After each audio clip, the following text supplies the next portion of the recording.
Welcome, everybody. We are live. My name is Jason Aponte. I am Andrew Pasquini. We're working. That's it. We're working over here. That's it. Let's go Niners. Let's go Niners. Sprint Ride Option Podcast. Hello. It is a new episode, Sprint Ride Option Podcast. I am Andrew Pasquini. Alongside Jason Aponte, we are part of the Blue Wire Hustle Network. And if you are here watching the live stream, the only place you can watch the live stream is here on Jason Aponte's YouTube channel. Click that subscribe button. Click the like button. Notifications on. I beat Jason this time. I remembered to say it. Jason, we only talked like 24 hours ago, but how are you doing on this lovely Thursday eve? Good. Closer to game day. Got some news to talk about. Some practice reports. Thumb watch. Hashtag thumb watch. Hashtag thumbgate. Thumbgate, thumb watch, whatever it is. You know, some people are calling it thumbgate. We're choosing to run with thumb watch. Whatever it is, works. But yes, exciting times because I think that today's practice kind of gives a little bit of more clarity as to what the hell is supposed to be happening on Sunday. Yeah, the fact that and I guess we'll jump in there. The fact Garoppolo didn't practice again today really makes it feel like that Trent Lance is going to be your starter come Sunday. That's what it feels like, unless Jimmy Garoppolo, turns it around, because they're still tomorrow. I keep thinking today's Friday because it's a 3-day weekend and all that. It does feel like a Friday though, but it's Thursday. The Niners do have another day of practice, so we'll see what happens tomorrow. But it really feels like Jimmy Garoppolo is not going to play come Sunday. Actually, Jason, I had one thing I wanted to get off before we dove into the game. Do you remember the most famous 49ers Texan game? Yes. Let's see if we have the same answer. Matt Schaub throwing like his fourth straight in a pick six. No, actually, thinking about Garoppolo it, game. The Niners and Texans do have actually not even the Jimmy Garoppolo game. I'm going back to 2006. Do you remember the Reggie Bush Bowl? Oh, yes. Do you remember that? The Niners were 3-12 going against the Texans, who were 2-13. The Niners win the game. The Texans get the first pick in the draft. Everybody thought the loser of that game was going to get Reggie Bush. Ends up Reggie Bush goes 2. The Texans take Mario Williams. You know who the Niners took with the 6th overall pick that season? Enlighten us. Vernon Davis. So there you go. That's knocked that one out the park. Greatest 49ers tight end. Yes. I would take Kittle. I would take Kittle right now over That's Vernon a prisoner Davis. of the moment take, but we'll have a prisoner of the moment? Yes, absolutely. Okay. 100%. This feels like an off-season episode. That's an off-season episode that we That's can an debate, off-season but, episode. Yeah, but a lot of people, because we love Kittle, and Kittle is, the man right now, but it's Vernon, bro. Yeah, I love Vernon. I'm not gonna talk about it. Not gonna talk about it right now because I feel like we could talk about this for a while. Because I love Vernon Davis too. I like Vernon Davis too. I think they're both very good tight ends, and that's how we're gonna end that conversation now before we fight each other over it. Because that's, as we said, an off-season episode. So 49ers news. We're gonna talk about just things that happened in practice. Players who did not practice. We'll bury the lead for a second here. Azeez Al-Shaair didn't practice with a knee. Mo Hurst didn't practice with a calf. Talanoa Hufanga didn't practice with a knee. And then obviously Jimmy Garoppolo didn't practice. And Jason, we kind of touched on it. Now we're into the conversation. Do you think Jimmy Garoppolo starts on Sunday? No. There's pretty much, it's almost set in stone that if you don't practice on a Thursday, then you're not going to play. And I think that Deebo Samuel actually kind of snuck in a practice on a Friday where he was limited. That's different. With Deebo, it was more just managing something. When you hear that he can't grip the football, he can't throw the football, unless something magical happens, Russell Wilson's Christ water, whatever it is, something like that, I wouldn't suspect it. And one more thing, too, is the 49ers can totally win this game with Trey Lance starting. Like, they can totally win it without asking Trey to do too much. So if you really feel like Jimmy Garoppolo gives you the best chance to win, then why would you force him to go out there at 60% when the 49ers can win this game with Trey Lance at 100% with a game plan that is probably going to be installed of 40-plus runs, which is something that's easily attainable against this Houston Texans defense? Yeah, and that's the thing, Jason. If you want to believe that Jimmy Garoppolo is a key part of this team, And I understand this is an important game. I get it that the Niners, they would like to win this game. I mean, I think they'd like to win every game, but this is a winnable game. And if Jimmy Garoppolo is actually the guy you're going to run with in the postseason, fun things like that. Nick, we appreciate the donation. We love it. Nick, love you, Nick. And for anybody, I mean, we don't have to tell anybody that's watching this. Nick and Nothing But Niners are big YouTube pioneers. Bigger than that, they're good people. And that is something that is hard to find, hard to come across. Appreciate the generosity. Just speaks to the person that Nick is, because I know Nick in real life, and that's the guy that he is. So appreciate you, Nick, man. Happy holidays and Happy New Year to you and your family, man. I hope all is well with you. Thank you, Nick. We really appreciate it. But back to the Garoppolo point. If Jimmy Garoppolo is a guy that you think gives the Niners the best chance to win, I'm not saying I have that opinion. I'm not saying you have that opinion, Jason. You don't risk him in this game, man. Like if he's really the big key to winning football games, if you think he gives you a better chance to win in January than Trey Lance does, you got to rest Jimmy Garoppolo in this game because he hasn't practiced all week. And Jason, I don't know about you, and I'm not, I feel like you know football more than I do, and that's okay. That's okay. No. But my basic knowledge, I think it's pretty difficult to be a quarterback if you can't grip the ball. Yeah, clearly. I think that's just kind of one of those things. Clearly. Yeah, and look, let's take our personal opinions out of it. And I think that Andrew hit it on the head. If this coaching staff, if this front office, if this regime believes that Jimmy Garoppolo is somebody that they need to be out there for whatever reason, I'm not here putting my opinion out there, then yes, you immediately say, hey, Jimmy Garoppolo, sit this week. We're going to run with Trey because we can win this game. And that's it. Now, the discussion that is opinion-based is how we feel about that, what we would do. But if that's what they want to do, then I don't see the reason for you to drag this out any further or keep anybody in suspense. That's why I kind of have this weird take on, well, you don't have to play mind games with the Texans. And let me explain. If Jimmy Garoppolo was going to go out there and he's banged up, you're going to run the ball 40 times. If you're going to start Trey Lance, you're going to run the ball 40 times. Yep. And if you're going to start Nate Sudfeld, you're going to run the ball 40 times. You're not playing mind games with a team that the way to win is run the ball 40 times and keep that offense on the sidelines because they do have good wide receivers, and that's how you beat better teams. So this whole, well, why would you tell them who's going to start? The only thing that changes between Trey Lance and Jimmy Garoppolo is the fact that Trey Lance could be a person who runs the ball. Mm-hmm. Literally, that's it at this point. Jimmy Garoppolo is not coming into this game and throwing the ball more than 15 times. Trey Lance is not going to start this game and throw the ball more than 18 times. You're going to run the ball 40 times. Do not deceive. No one cares about mind games. Go in there, punch them in the mouth the way that you've done the Rams, the way that you did the Jaguars, the way that you've done much better teams in bigger spots in the playoffs. You can do that with this Texans team. So that's why I don't buy this whole, well, they're playing mind games and you need to, why would you tell them? It doesn't matter. It doesn't matter. Deebo Samuel could be the quarterback and they're going to run the ball 40 times. That's it, man. The game plan doesn't change from the quarterback. That's it. No, and you make the point, like the game plan's not going to change. And if this is week 18, like let's just say, let's move this whole thing 1 week. Let's say Jimmy Garoppolo's not hurt. He's the starter against the Texans and he hurts his finger against the Texans. And we're having this conversation week 18 against the Rams. Maybe the Niners are having a chance at the playoffs. Then I would believe that, hey, they're hiding things. This is an important game. He's not going to show his hand. Kyle Shanahan's not going to show his hand.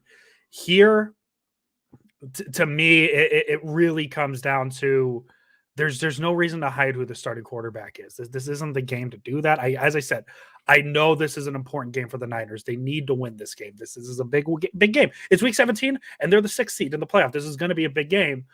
But to me, there's nothing to be coy about. There's nothing to hide. And I think I just don't see any reason to say Garoppolo is hurt, but he's playing. I really think that this is a conversation where Trey Lance is the starter, and it's okay to say it now. Jesse, breaking news: Deebo named Niners starting quarterback per Jason Aponte. Well, let me just tell you this. Yes. that may be that. But I will tell you who is the one who actually has the big brain on this podcast, and that is Andrew Pasquini. If we are trying to get Deebo Samuel into the MVP consideration, and we are considering that a quarterback award, and you watch Deebo Samuel throw the ball against Atlanta, Kyle Shanahan and Andrew Pasquini have the same brain. Yeah. They should be quarterback, so you get Deebo Samuel that MVP. Like, this is big brain time right now. How many passes has Cooper Kupp thrown? Now we're getting to it. And Yep. how many rushing touchdowns does Tom Brady have? Yeah. Now we're getting to it. Yeah, and how many tune into the podcast? How many times has Deebo Samuel had COVID toe? None. Aaron Rodgers, I want to see what you can do. That's it. Aaron Rodgers, how many rushing touchdowns do you have? How many receiving touchdowns do you have? These are just facts. Let's just stick to the facts. Facts over feelings. Facts over feel. I'm definitely gonna come back. I'm gonna use the Pro Football Referencing and just list like receiving touchdowns, rushing touchdowns for Deebo versus all the quarterbacks. Do it. I think that's the way to do it. I really hashtag facts over feelings. Hashtag facts over feelings. Sean, we appreciate the donation. Thank you very much. Niner Empire DMV. Love the content. And your shows with Grant. See you on the spaces. There you go. Sean, appreciate that, man. And yeah, today's show with Grant was pretty lit. But thank you for the generous donation. Thank you for loving the content. And happy holidays to you and your family. Happy New Year to you, man. I hope you enjoyed your time with your family. And I hope that 2020 is great for you, man. 2022. There you go. I don't even know what year it is, man.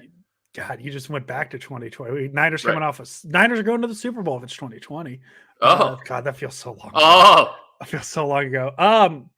Do you want to drag this Garoppolo Lance conversation any longer? Do you have any other thoughts? Because I think it's really cut and dry at this point. No, the kid will be fine. Yeah, he'll be and fine. I think I just want to reiterate: second start. Don't dunk on people, because here's what I said on Grant's show, and I think I should reiterate it here. For the people like myself that said, "Hey, I want Trey Lance to start week 1." At no point did I ever say I want Trey Lance to start week 1 because that will put the 49ers in Super Bowl contention.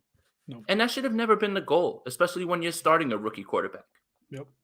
What I wanted was, let's start the development process. Let's get some of that money off the books. And you know what? If this is a lost season because you don't make the playoffs, that's your expectations. But if at the end of this season, you end up 7-10, 8-9, maybe even, 9-8. What you want to see is Trey Lance ascending into the right direction. And that would be a successful season. Mm-hmm. And that's where I think there's a disconnect between, well, you guys who wanted Jimmy Garoppolo to start week 1, or didn't want Jimmy Garoppolo to start week 1. No one ever said that you should be expecting a Super Bowl with Trey Lance. What we wanted was kick off the development. Mm-hmm. And then you know what else? Clear some of that money so you can get a starting corner. You can fix right guard. You can get more help. $20-something million is nothing to mess around with. So you're actually putting him in a spot where he has a lot around him. So I think that's where the disconnect is. Mm-hmm. And I think that's where I think a lot of people are going to overreact to whether Trey Lance plays well or plays poorly in this game, which I don't think he's going to play poorly. But in the context of his second start, please be objective down the middle. Because there was never a time where, maybe we wanted Trey Lance to start. That was our opinion. But we never had the mind that he would start because the facts showed you it was going to be Jimmy Garoppolo. Mm-hmm. Right? So I don't think that people have the right view of it, in my opinion. And what it really should be about, if it was Trey Lance in week 1, is by the time the season's over, did he take his lumps? Sure. Was there ups and downs? Sure. But did he ascend in the right direction? That's a successful season, in my opinion. But as HR points out in the comments, Kyle Shanahan is definitely feeling the pressure of you have to make the playoffs. Many people have said, you've only made the playoffs one time since you've been here. Yeah. And this is where the discussion becomes, how do you feel Kyle managed this? And for me, I feel like the word mismanaged, I feel like that's not the right word. I feel like underestimated is the right word for it. Meaning, I'm just going to bring Jimmy back. We're going to run this healthy team back, and they're going to make the playoffs automatically and maybe make a deep run. Well, now here we are in week 17, and the 49ers sort of need help. It's not in their hands right now. So if you would have told Kyle Shanahan with a crystal ball, hey, you'll be 8-7 and you need some help, he probably would have said, man, let's just start the rook at this point, because now you're just slowing things down. That's my spiel on it. Yeah, I really think that it comes down to at the start of the season, like the Niners had two clear paths. The path that, hey, it makes you feel like you can go to the playoffs, and that was the path with Jimmy Garoppolo, because if he stays healthy, he's shown that that's what he can be, and we had no reason not to believe it. Or the Niners could have started the let's get Trey Lance going. We'll see where we're at the end of the season. We were likely punting on a playoff spot, because it's not as easy as saying Trey Lance is the better quarterback. He's the better player. He's the better athlete. It comes down to what gives you the better chance to win. And at the start of the season, Jimmy Garoppolo was a better chance. I don't think the Niners are any better at this point. If Trey Lance starts 15 games than they are now, they might be around the same spot, maybe 6 wins. But yeah, I think if you tell Kyle Shanahan at the start of the season, you are 8-7 going into the Texans game, and you need a little help to make the playoffs, I think he probably starts Trey Lance and says, let's get this thing started and see what happens. But obviously, hindsight is 2020, Jason Aponte. We know that. So yeah, I think you're absolutely correct in that.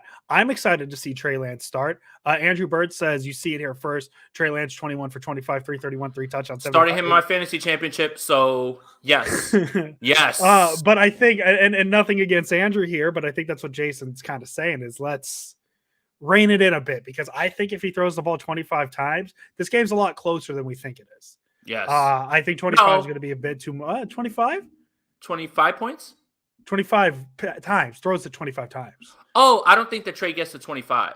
Yeah, so I think if he's throwing 25 times, I think this game is closer than we think, because the Niners are needing to throw the ball.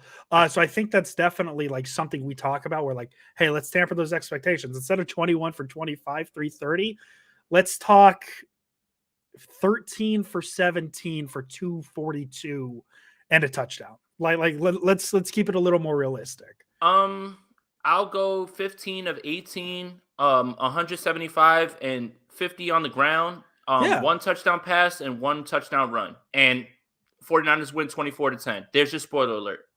And Andrew, just so you know, I hope you're right. I hope we come in and say, hey, you were right. You were nail on the head.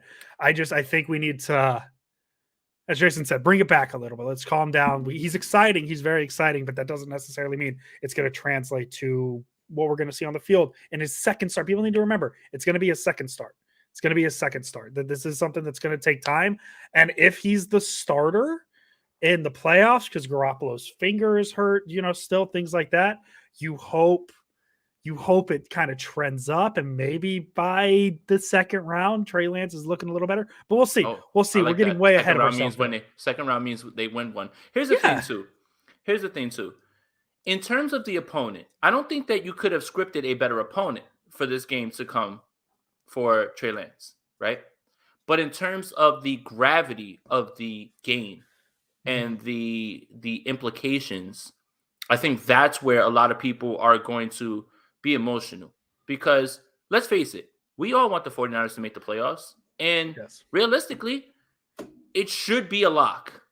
And I'm not just going to put it on the Tennessee game. I could point to plenty other games this season that they lost that I say, man, if you would have won that game, you wouldn't even be here in this spot. But whatever, past is in the past.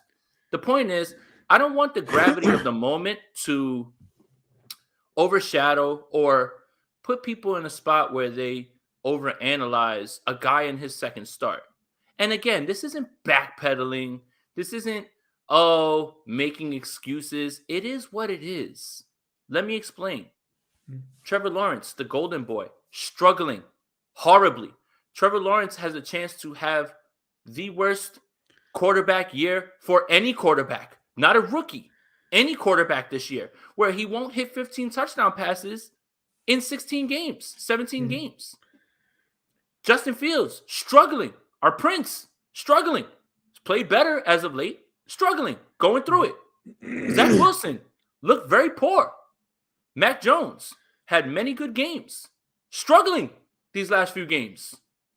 Davis Mills is the second best quarterback of this rookie draft right now, and that's objective. You could say that. But the point is, all of those guys are getting through it. And Peyton Manning had a horrible first year. I'm not trying to put anything on any of these guys in terms of that because Peyton Manning is one of the greatest of all time. Yes. But we are far from settling where these guys are going to be. And it's going to take many years for us to figure it out. Not many, 2-3 years. We'll figure out where everybody lies. But the point I'm trying to make is like, is Trevor Lawrence a bust? I'm not ready to say that. Is Zach Wilson a bust? I'm not ready to say that. Way too early. Is Mac Jones the new Tom Brady? I'm not ready to say that. Oh, I was ready to say that during the draft, but that's what I'm saying. So it's, again, calm down, breathe a little, and we have a lot of time before we're going to figure out where these guys are eventually. And there is a world where Davis Mills is the guy that slips through the crack, where we look back 10 years and we're like, man, all these other guys were super hyped. Look at Davis Mills. Davis Mills has 300-yard games. The other rookie quarterbacks have 4 combined. That's crazy. He's in Houston. He's in the most chaotic situation of them all, right? Because what's going on with Deshaun Watson, their ownership.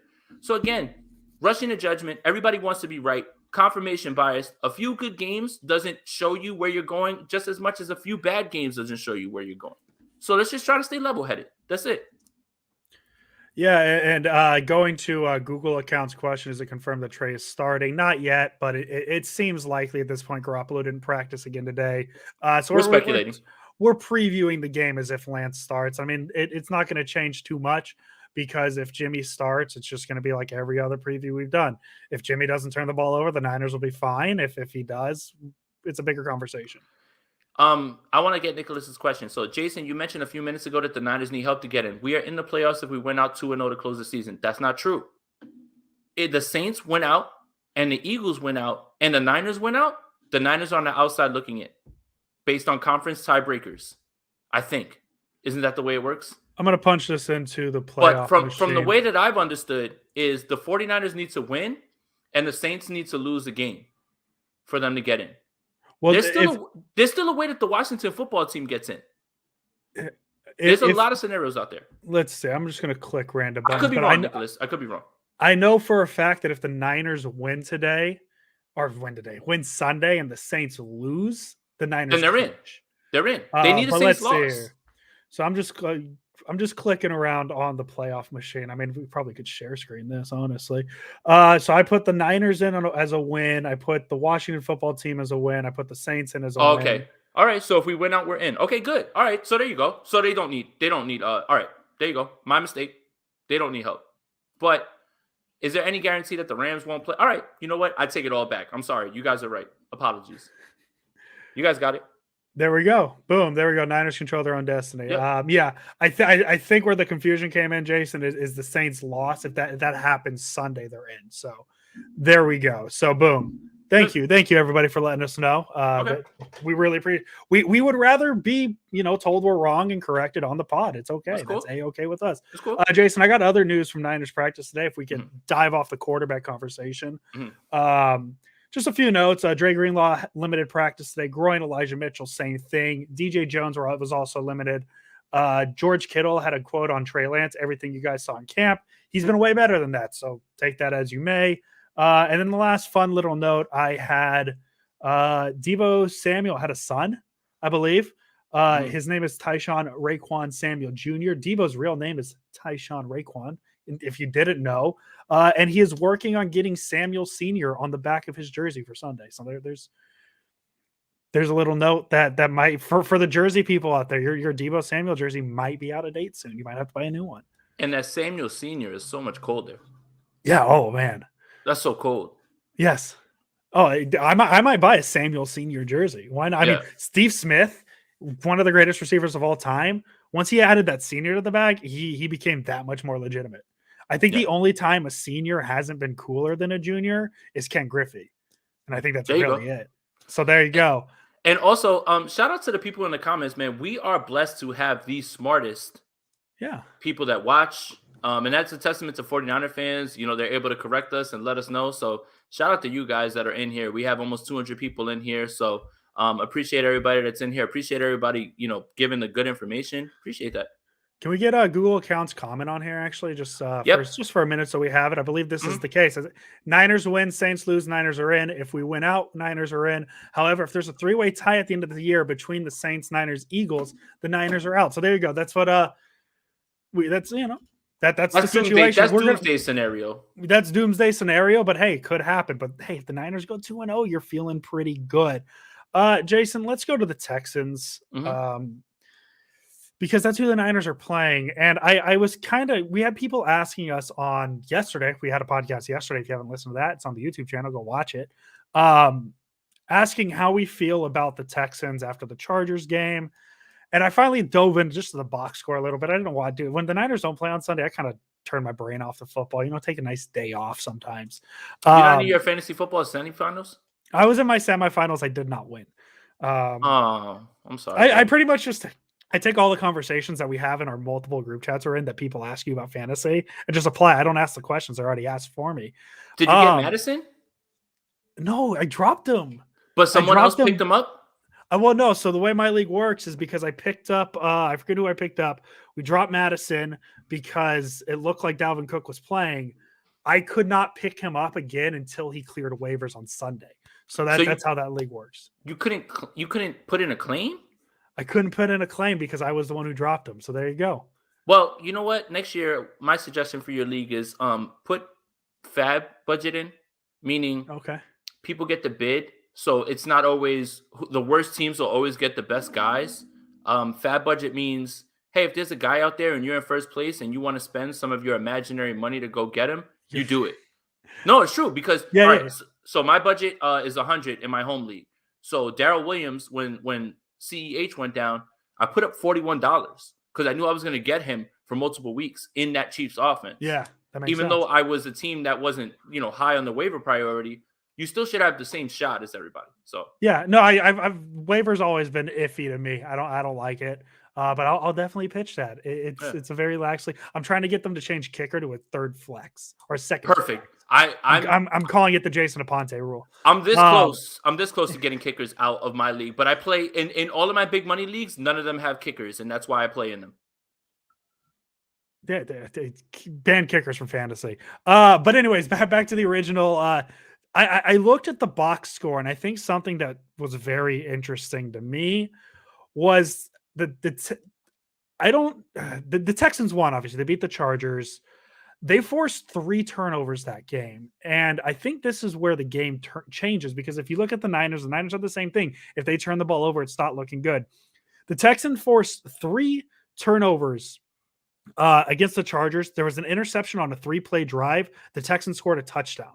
To answer that, a fumble on a 2-play drive, they kicked the field goal. So there's 10 points off of turnovers, and then a pick 6 on a 4-play drive. So they got 17 points on those 3 turnovers in a game they won 41-29.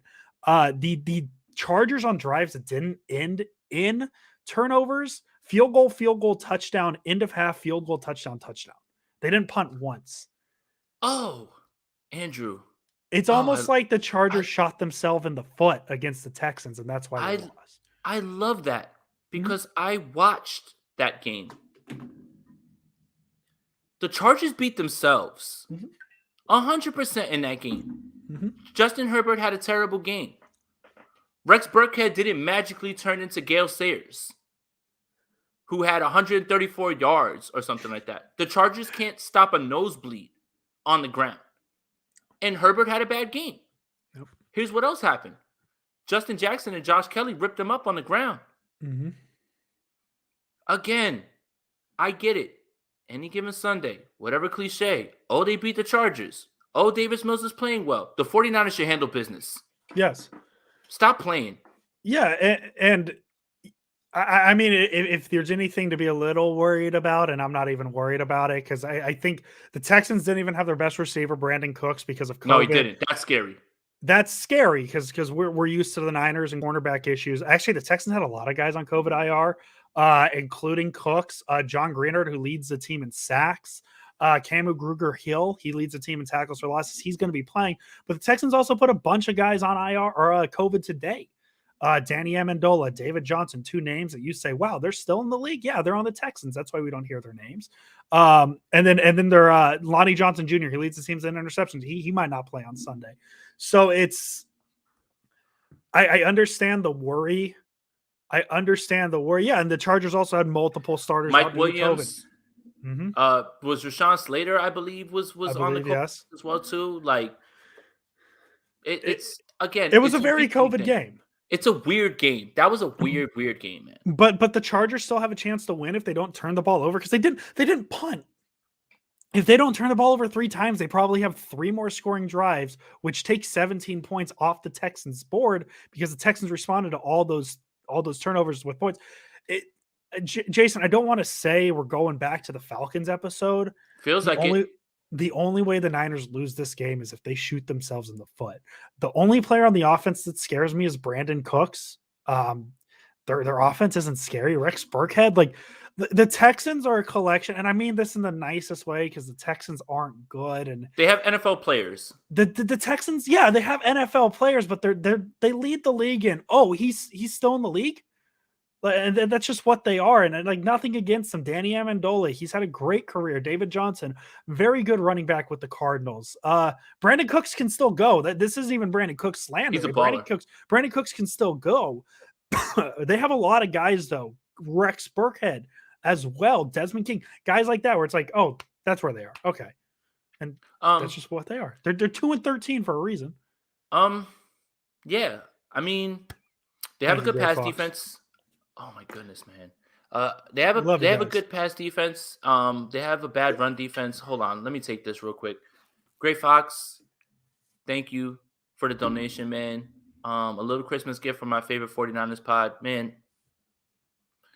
I don't think you guys get it. Like, I think that, like, you know, like, I'm gonna step away from football real quick. I don't think you guys get it. A year ago, this podcast had 100 views. Yeah. And right now we're sitting in 200 right now live views. And we have people like Gray Fox, Nick, other people, you know, Luke is always donating. He's in here too. That shit means a lot, man. It really does, man. And forget the money, right? It could be $1. And I don't really care. Like not that I don't care. What I'm saying is the money, I'd rather you just watched. I'd literally rather you just watch, man. And that's really it. So the fact that you care that much about this, it makes it all worth it, because there's plenty of times that me and Andrew sat here and maybe we never verbalized it to each other, but we probably all thought it like, what are we doing this for, man? Nobody's watching us, nobody cares, right? Like, and it's just like the only reason that we kept doing it is because we had fun doing it. And the fact that anybody enjoys it, like, I really still can't wrap my head around it. I really can't. So thank you, Gray Fox. I appreciate that so much, man. We both do. We really appreciate it.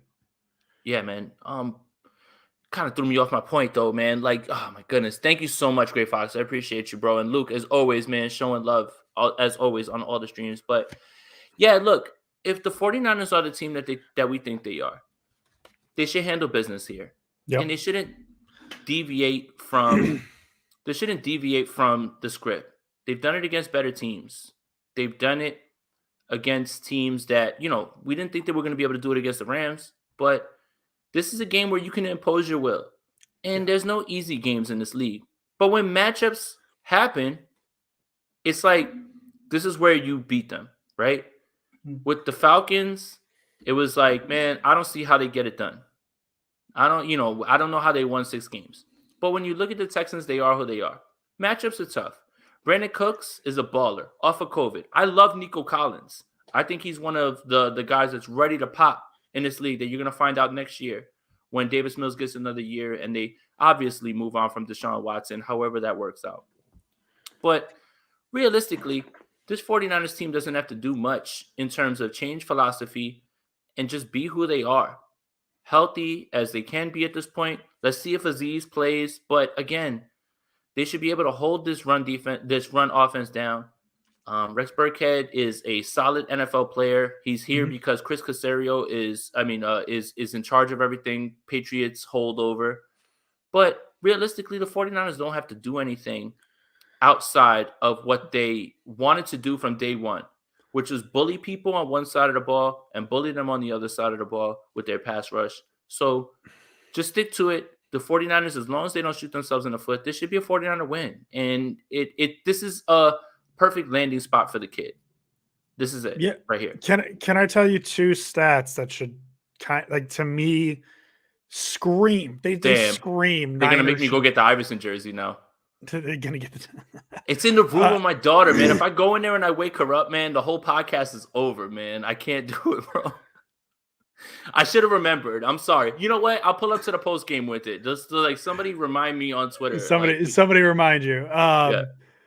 We got a couple donations. Niner by Nature, great work, guys. What are your guys' advice to YouTubers trying to make it here? Because I be getting discouraged. I mean, for me, just keep. Obviously, we're breaking away from the game because we're going to take this question and we'll go back to the game. For me, man, just keep doing it. That's all you can do. This, as Jason and I have said, this following, the small following we have of 202 people watching right now. This didn't happen overnight. I mean, you could go back to any of our episodes from a year ago, and we had 100 total views on those episodes. We've said it before. It might get discouraging a bit because there's some days people aren't watching. That's okay. You got to grind through those days. Just keep putting content out there. Try and find your thing. I mean, Jason and I like to think our thing is just having fun. And I mean, that as simple as that, as dumb and simple as that sounds, it's kind of what we do here. But yeah, just try not to get discouraged. It can be discouraging at times, but just keep pushing. The numbers will come at some point. You'll get that one person to retweet you, or you'll get that one connection, and everything will fall through because of it. So just keep trying, man. Don't get discouraged. Realistically, anybody who is doing this, you're doing it because you love it. And sure, there's moments where you sit there and you say, man, why the hell am I doing it if nobody's listening? I'm just speaking into the void. But anybody who does this, they're not doing it to make money. It's a passion. Mm-hmm. And people will gravitate to the people who do it for the right reasons. If you're joining this business to make money, then it's not going to work out the way that you want, because you want that to come immediately. But if you are passionate and people can gravitate to your realness and you stick to being yourself, that's the point about being real. Some will like it, some won't like it. And that's kind of just how you have to go through it. So the best advice I could give you, man, stick to having fun. But at the same time, you're going to have those feelings. We had those feelings. You just have to find a way to push through and just make sure that you're still having fun. And that's the best way I can put it for any content creator out there. I want everybody to succeed, everybody to win. Mm-hmm. But I want everybody to understand that this is not easy, and it's not something that comes overnight. The people that get it fast lose it fast. Mm-hmm. The people that get it after a year and things like that, or whatever it is get it to you, because what I thought was getting it was 500 subs, was 1,000 subs. Oh, man. That's what I thought was getting it. I didn't realize that it could be more than that. Mm-hmm. Don't compare yourself to anybody. Grind until you don't have to introduce yourself anymore. And also, don't set limits on what you can do, but just always stay passionate, and people will always gravitate to that. And people will come for the information, like Jamal says. He's told me people will come for the information, but they're going to stay for you. Yeah, that's it, man. Just stick with it. And anybody who ever has any questions about that, feel free to reach out. I would love to talk with people about that. Yeah, my DMs are open too. You guys can, if y'all have any questions on anything. Paul and Jason, actually, what are you doing after the pod? Do we want to go after dark again? Just I mean, we got 215 people here, so we might as well. So might as well. Paul, we haven't even discussed that. Never once talked about that. I never thought that anybody would want to wear that. Yeah, maybe. Yeah, so maybe we'll talk about it soon. We're gonna get back onto the Texans Niners. We're gonna stick after the audio. We're gonna do a Sprint Red Option podcast after dark. After this, and we could hang out. We could talk free form. But for the audio portion, we're gonna get back onto the Texans Niners. We'll give you this for 10 more minutes, and then we'll go predictions, and then we'll hang out and talk after. How about that? Yeah. So the numbers I wanted to point out, 2 things that make me feel really good about where the Niners are, both offensively and defensively. None. No ladies are in my DMs. The Texans, they have the 30th ranked run defense in the league. They're allowing 141 yards per game. So you're already looking at Jeff Wilson, Elijah Mitchell if he plays, Deebo Samuel having big game, Trey Lance. I think there'd be an argument with how bad the Texans are that Trey Lance, if people were going to ask me over under half a snap this week if Garoppolo was healthy, I might say over this week because I could see maybe him getting in late. This is the team that you want to run against, right? The Niners are good at running. This is a team you want to run against. You go to the other side of the ball. The Texans have the second shortest drive time per drive. Their average drive is 2.5 minutes. They have the third fewest plays per drive, 5 2/3, and they have the fewest yards per drive, 25 in the league. So they have really bad drives, and their defense can't stop the run. This feels like a Niner game where they're going to have the ball for 40 minutes, 35 minutes. Just eat the clock. As long as they're not turning the ball over, this game shouldn't be close. This game shouldn't be close. Yeah. So those are the two stats I feel best about just kind of looking at the Texans. I am not married, but getting an You're apartment, married to so the game. pretty much same thing. Married to the game. Oh, So bars.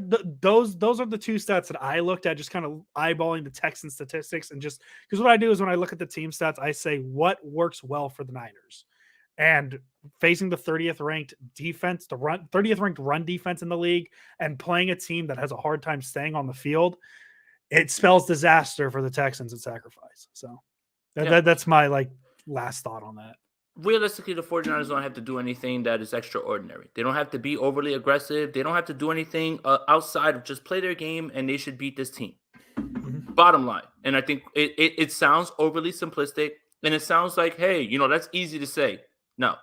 The 49ers can run the ball, not turn the ball over, win this game, and I've got it 24-10. I think that is the best place to lead into predictions, but I just don't see where the 49ers have I understand matchups, okay, and you're worried about cornerbacks, but cornerbacks can't do anything if they are on the sideline and they don't have chances on offense. And the 49ers, if they play the time of possession game and are able to run the ball, no issues. None in this game. None. Yeah. Jason, so your prediction is 24-10? 24-10. Oh, cool. Because we could have totally done the count of three, Jason. 1, 2, 3, Niners 24-10. Because my final score, Niners 24, Texans 10. I want to give them more points. I don't think this game is going to be long enough to get too many points on the board. I think the most 30. But I really think this is going to be a game where the Niners are going to run the ball. They're going to keep control of the clock. I don't want to say it, Jason, but picture their strategy against the Cardinals. That's probably the Trey Lance start. Picture their strategy with the Trey Lance start. That's probably what it's going to be. A lot of running the ball. They're going to shorten the clock. It's just the difference here is, Jason, is you're not facing a 6-0 Cardinals team or in September, whatever they were or in October. September. You're not facing the December Cardinals. Yeah, if you're facing December Cardinals, the Niners are winning 10 out of 10 times. But you're facing the Texans who are 2-13. So 24-10. I think Brandon Cooks is going to get one past Ambry Thomas or Josh Norman. That'll happen. Whatever. Won't matter. But yeah, I'm going to go 24-10 Niners. It won't matter unless you started Brandon Cooks in your fantasy football championship. And I think you should feel pretty safe with that. I think you really should, honestly, at this point, especially so. But yeah, 24-10, Niners win as long as they don't shoot themselves in the foot. Andrew Pasquini, as always. Oh, let's go Niners. Yeah, we're going to end the audio portion here. We're ending the audio portion here, so hang out. We're just going to tie. It doesn't have to be Niners. It's 2021's almost over, guys. Let's hang out. Let's have conversations. Let's be friends. Let's do it. Yep. Let's go Niners. Let's go Niners. Welcome, everybody. We are live. My name is Jason Aponte. I am Andrew Pasquini. We're working. That's it. We're working over here. That's it. Let's go Niners. Let's go Niners. Sprint Ride Option Podcast. Oh man, we're back. It's dark.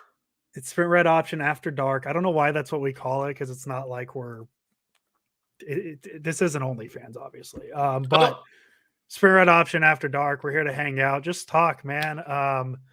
Andrew, when do I get more F1? Maybe tonight. Oh yeah, so I think I'll plug. I'm starting to Twitch stream again. I finally got all my equipment working.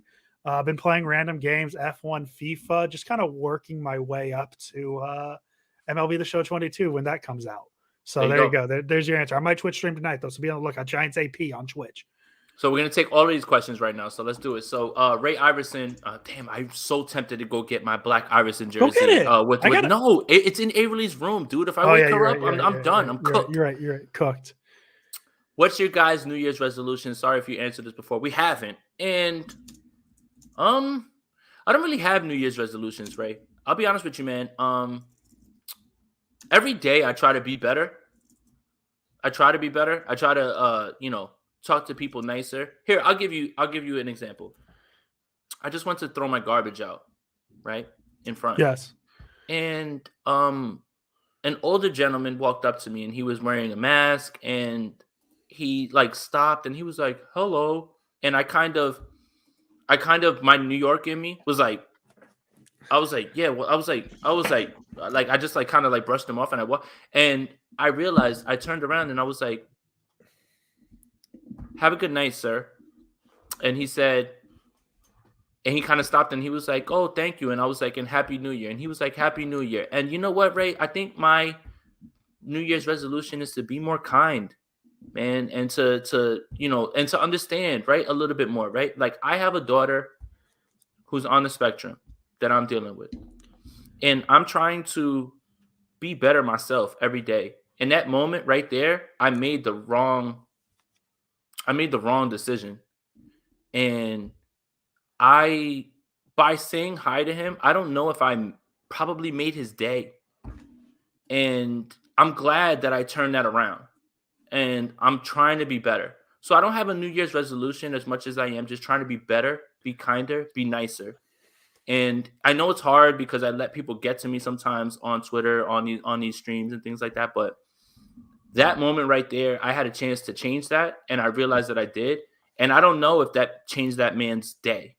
Yeah. And I was happy that I was at least able to give him some nice words. Jeremy, I have 2 Iverson jerseys, actually. 2. Rookie year Iverson, the white with the gold patch.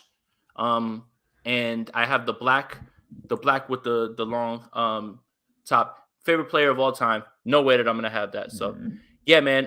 Just be better, man. That's it. Like I'm just trying to be better. That's all. So, and I think that that's kind of where I'm at every day.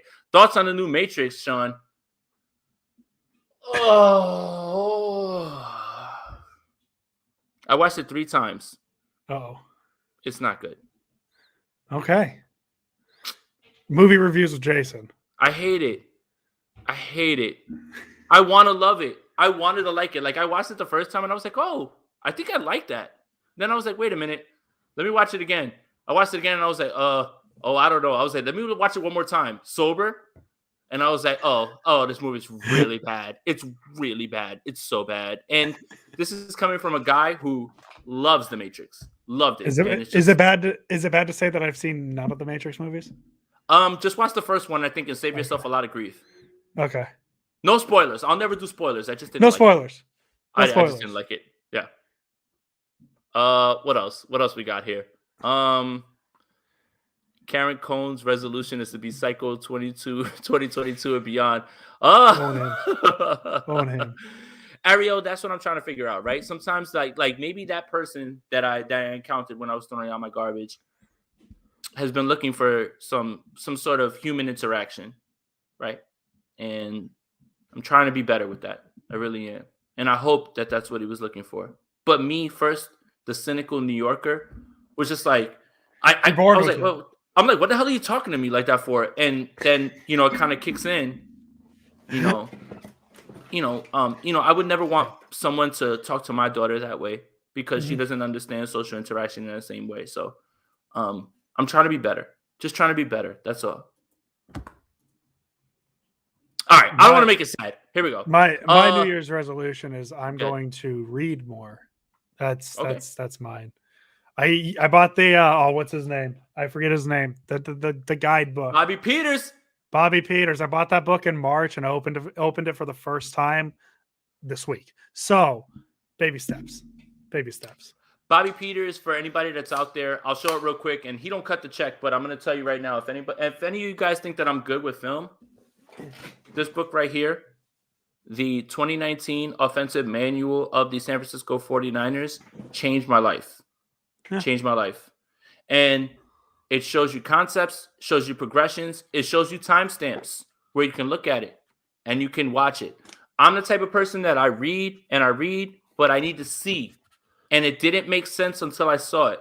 So for anybody out there that wants to understand the intricacies of the Shanahan offense, anything like that, you want to up your content in any way, order it on Amazon. It literally costs $19. I have that book, and I have this book, the Green Bay Packers Manual. He does one for a team every single year. So good way for you to up your IQ in terms of what you're looking at, because there's a lot of people online that is going to show you a clip, and they'll say, man, this guy missed a read. Oh, my God. Well, that was never the read. And maybe that was just one of those plays where it was cut the field in half. So he doesn't cut the check. And then that should let you know that I really believe in him. Just typing Bobby Peters into Amazon, the 2017 New England Patriots pass game manual, the 2020 Packers complete offensive manual, the Rams 2017 third down manual, the 2020 Vegas Raiders offensive manual, the Niners, and the 2019 Tampa Bay Buccaneers game pass index. So, well, and he's writing a new one about the current 49ers team and their game planning. Oh, really? Yes. That sounds like one I'm going to get. That's going to get copped. Bobby Peters does an amazing job for anybody that's out there. Jason, rank John Wick movies. Oh. Woo! It's like picking your favorite child. I mean, John Wick 1 is up there. I think John Wick 3. John Wick 3 was fire. John Wick 2 was fire. And then Cyberpunk 2077. I never played that. I haven't seen any John Wick movies. I was just BSing. I don't know anything. All right. The 49ers fan base is the Matrix red or blue pill, sir. I don't blue know that pill. reference. I don't want to know anything. I don't want to know anything. If I could choose anything, I would want to live in ignorance. Jason, between us girls, what's the difference between the two pills? All right. So the red pill opens Yes. your mind and you find out the whole truth. The blue pill puts you right back in the Matrix and you start to just go about your life. What I mean about that is, I think I take not the trying red to flex. Not trying to flex. No, not trying to flex. But we've made connections. People tell us things. We don't run with it because that's not our thing. That's not how we move at all. We have people that tell us things behind the scenes. But I don't want to say anything about that because that's not like the way I move. I don't want to be an insider or anything like that. But I don't want to know about any of that. You know why? It makes it harder to watch things when things happen and people tell you something that's about to happen before it happens. I want the blue pill. I want the blue pill, and I just want to go to being a fan and just being like, oh, well, they lost the game, whatever it is. I think I'd take the red pill because I think I'd want to know the little intricacies like Kyle Shanahan heights. Like I want to know, I just want to know like what Kyle Shanahan was thinking. If I know all what Kyle Shanahan was thinking when he said, I don't know if we're going to be alive on Sunday. Like I want to know like all the little things. I mean, if I knew it all, Jason, I would know exactly what happened to Jimmy Garoppolo's thumb. You could follow Rich Madrid on Twitter, but all he's gonna do is just call you a bozo. Christ, man. That's why, like, for anybody who ever notices when we do the shows and I'm like, no, man, and we're like, no, that's Rich's voice. And a quick backstory to that is Rich was trying to repair his Twitter, whatever it is, Image. guess Outlook. Yeah, right. And he held a Google Meet for anybody to join so he can go through everything. And I joined and I said, hey, Rich, and this is him trying to be nice, right? I was like, hey, Rich, I want to watch some Green Bay Packers film from 2018. And he literally gets on it. He's like, no, man, I don't want to do that. Like, and it's just like, that's what we use for anything. Like anytime you see us talk about that, I just love it. I love Rich. I love Rich so much because he's so smart. He is just abrasive because he's a Navy officer type guy. He's just how he is. But when you get to know him, he's the nicest guy. He's like a teddy bear, bro. Like, and we all message him stuff. When I don't learn stuff, I think this is the best advice I can give anybody. When you know somebody who knows a little bit more than you, don't be afraid to ask questions. Yeah. Don't ever be afraid to ask questions. So Rich is one of those guys. I literally messaged Rich. Like I love Rich because he's just so direct. And I was like, hey, like I got a question on this tape. Is this what happened on this play? He's just like, no. I'm like, okay. That's all I need to know. Thank you, Rich. He'll put no in like capital letters in our group Yeah, he's chat. just like, no, we love Rich. This is a big Rich podcast. Big Rich Madrid podcast. Nicholas, thank you for the donation. Number 19. About to have Samuel Sr. stitched on his back Sunday. Sorry if that makes me feel hella cocky for this game. This offense is about to close out 21 season right at Levi's. Yeah, that's what I said. Like, name a senior or name a junior who wasn't as cool, or how am I saying this? Name a senior who wasn't cooler than the junior. And I think the only one you could say is Ken Griffey. Yeah. You know? And so I think that there's something so cold. Oh, shit, Brett. Oh, no. You got to add Brett. Yeah, Brett, I'll text Brett, shoot me your number and we'll add you in, man. Like, it's just. Brett, this is an important question, though. Are you iPhone or Android? Are you an iPhone guy or are you an Android guy? I think we're going to divide a lot of people this in might here. Be a killer. This might be a killer. I think Brett's team iPhone. Oh, God. Great sadness. No, Brett, please don't do that. No, Brett, we would love you. No. Hold on, Andrew. Let's explain it. Yes. We were added to that group chat as like some sort of like, oh, we made Brett's it. on iPhone. We're good. That's it. Yeah, that's it. Boom. He's gonna get you real quick. But oh, come on. But yeah. For sure, the 49ers are gonna win this game. For sure. So and we're not trying to divide our group right here with the Android thing, whatever. Use whatever phone works for you. Doesn't really matter. Who cares? I just prefer blue bubbles. That's all. Yeah, but you're not in the dating pool, right? Like there was something that came there was some story that came out about women who get a green bubble from a guy, they don't like them as much. And I'm trying to figure out what's the disconnect. Who cares? It's not as aesthetically pleasing. That's my thing. This is fun. I like these. I like to see where the chat takes the conversation. Well, I think I saw a few questions in here about Mitchell or Wilson. Yeah, I saw a question. All right. Tomorrow. We gotta wait for tomorrow. Yeah. And that's the same thing with like Garoppolo too, right? Like it doesn't feel like he's playing, but if Garoppolo practices tomorrow, I mean, the whole podcast we just had is it's different because they're probably starting Garoppolo. So let's see tomorrow. But my guess, if he was limited today, I feel no. I'm not talking about that. I'm talking about Mitchell. Yeah, Mitchell. That's what I was saying. Yeah, but my guess, if he was limited today, Mitchell's probably starting on Sunday. But we'll see what tomorrow has. Kind of backing up what you said. Yeah. Okay. Perfect. I just took a long way around it. Didn't mean to cut you off. Yeah. Yeah, Mitchell. If Mitchell's the guy and you find out on tomorrow that he's questionable, he's probably going to go. And that's it. Let's do it. Ariel wants to ask Jason, are you happy with the new punter we have for 1 week? I'm not.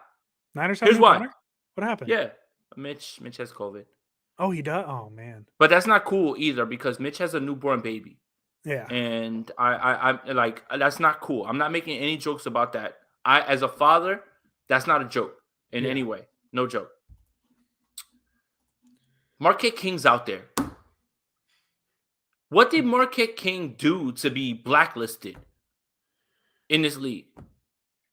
Why hasn't he gotten a shot? If we're talking about punters off the street, I'm taking a shot on Marquette King all day. And I don't understand why this is something that's lost. I don't get that. I want Marquette King. So at the same time where I sit here and I'm just like, oh, you just grab a punter off the street? Dance too much. That hurts, though. Can the man punt? He has fun. Because I was told, though, that Mitch can tackle. Ruff, I like the idea of sign Pat McAfee. Unless the Niners are giving him a $3 million deal to finish the season out, I don't think he's leaving that new contract he signed with what was it, FanDuel or DraftKings, whatever. I love this one. Super Bowl prediction. Oh, I hate that. Ooh, right do it, Andrew. Do it. If I had to pick this second, I'm going to be boring. I'm going to go Buccaneers Chiefs. I think those are the two best teams right now. But I think a lot can change. I think the Packers still exist until Tom Brady is proven not to be good or proven not to make the Super Bowl every year of his life. I'm probably going to pick the Buccaneers. The AFC stinks. Like the NFC AFC stinks too, though. The NFC stinks too, but at least like I feel like the top end teams in the NFC are far and above better than that. That's another one that probably This guy gets isn't it. wrong. State Farm Bowl. State Farm Bowl. State Farm Bowl. I literally don't. I don't even want to think about that Super Bowl because of all the State Farm commercials. State Farm Bowl. It was supposed to happen last year, but Matt LaFleur let Scotty Miller get over there, and they didn't go for it on fourth. State Farm Bowl. Holla at Hind. I'm trying to say the name right or whatever. Hind. Yeah. This man is thinking big brain. State Farm Bowl. State Farm Bowl. It's happening. Just deal with it. I'll give you a good sleeper one. What? Give me the Chris Berman Bowl.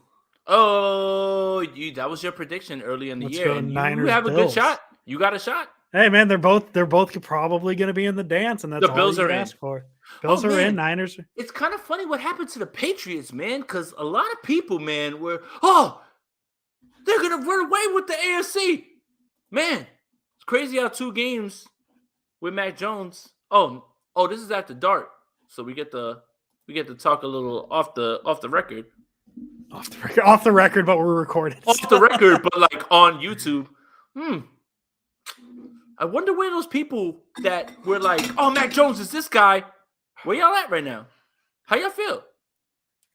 Because he didn't look good in Indianapolis, and the Bills bust their ass.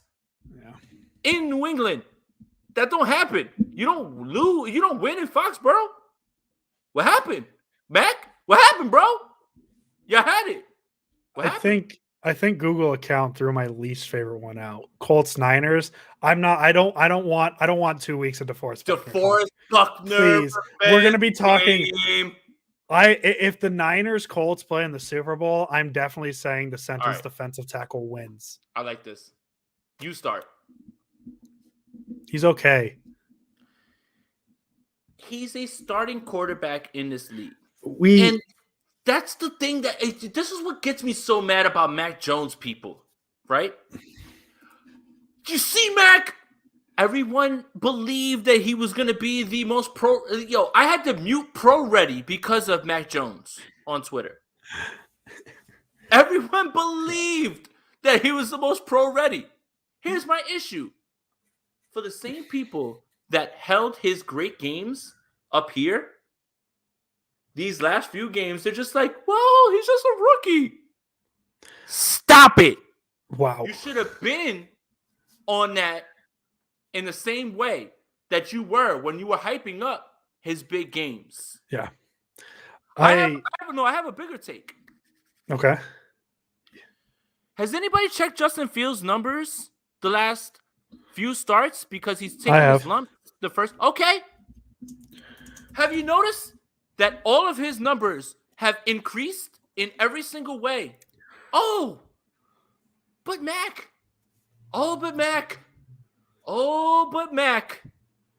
If Mac Jones was the number 1 pick with the Jacksonville Jaguars, you would be yelling, that man is a bust. Mm-hmm. You would be yelling, that man is a bust.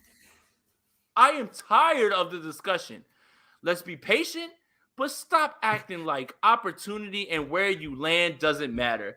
Pick sixes against the Carolina Panthers, picks on the other side of the field where Mac Jones has to work with whatever it is. Stop playing. Will you stop playing? Watch the games, please. I love this discussion after dark on the record because everybody's watching. Yeah. But will you stop? You are making a fool of yourself. You're making a fool of yourself, realistically, because you had a chance to chill out, but you chose to go crazy after Mac Jones went nuts in those few games. And by nuts, I mean 212 passing yards, 2 touchdowns. Hey, whoa, excuse me, sir. Niner fans go nuts over that because that's what Jimmy Garoppolo does. Oh, Jesus Christ, Andrew. We're on the record here. Like, this is not like you could say that in the group chat, but come on. I think back to something we said during the pre-draft process is there's nothing wrong with Mac Jones. He has the highest floor out of all the players in the draft. The question is how high that ceiling is. Jamal wants Name spicy. the starting quarterback. Yeah, you go first. You go first. Ooh.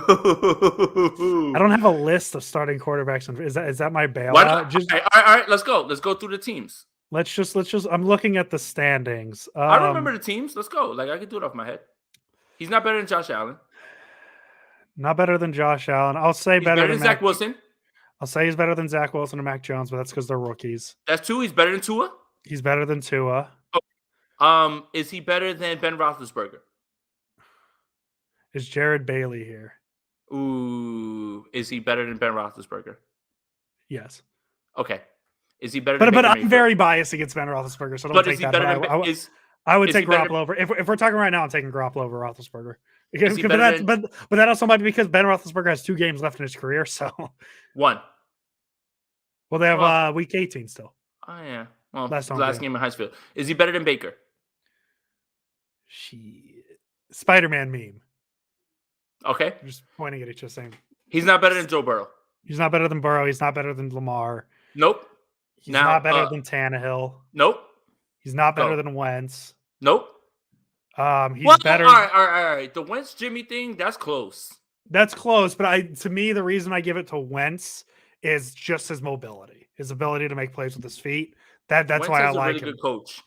And Wentz has a really good coach. I mean, so does Garoppolo, but is he better than Trevor? Yes. Right now, yes. But yes. Well, part of the reason I think I pause is because if you're taking the player now, you also get them for the future. But yes, right now I would take him over to Trevor. I would take him over whoever the hell is starting in Houston, which I guess is Davis. Davis Mills. Mills. Kansas City. I would take him over. I would take him over Mahomes in a heartbeat. No, that's a joke, guys. Please don't yell at me. Carr. That's a week-to-week thing, man. That's a week-to-week thing. Some weeks, yes. Some weeks, no. I'll say yes, though, just for consistency. It's funny how Carr's season kind of tapered off when Henry Ruggs decided to do something crazy. Yeah. I'll take Garoppolo right now, but I think Carr's probably better. Drew Lock is a starter in Denver now because Teddy lost his job. I would probably take Garoppolo over Lock. Okay. And what's the last? Oh, Justin Herbert. Justin Herbert. Yeah, let's just move on. So let's go to the NFC East. Dak. He ain't better than Dak. He's not better than Hurts. Nope.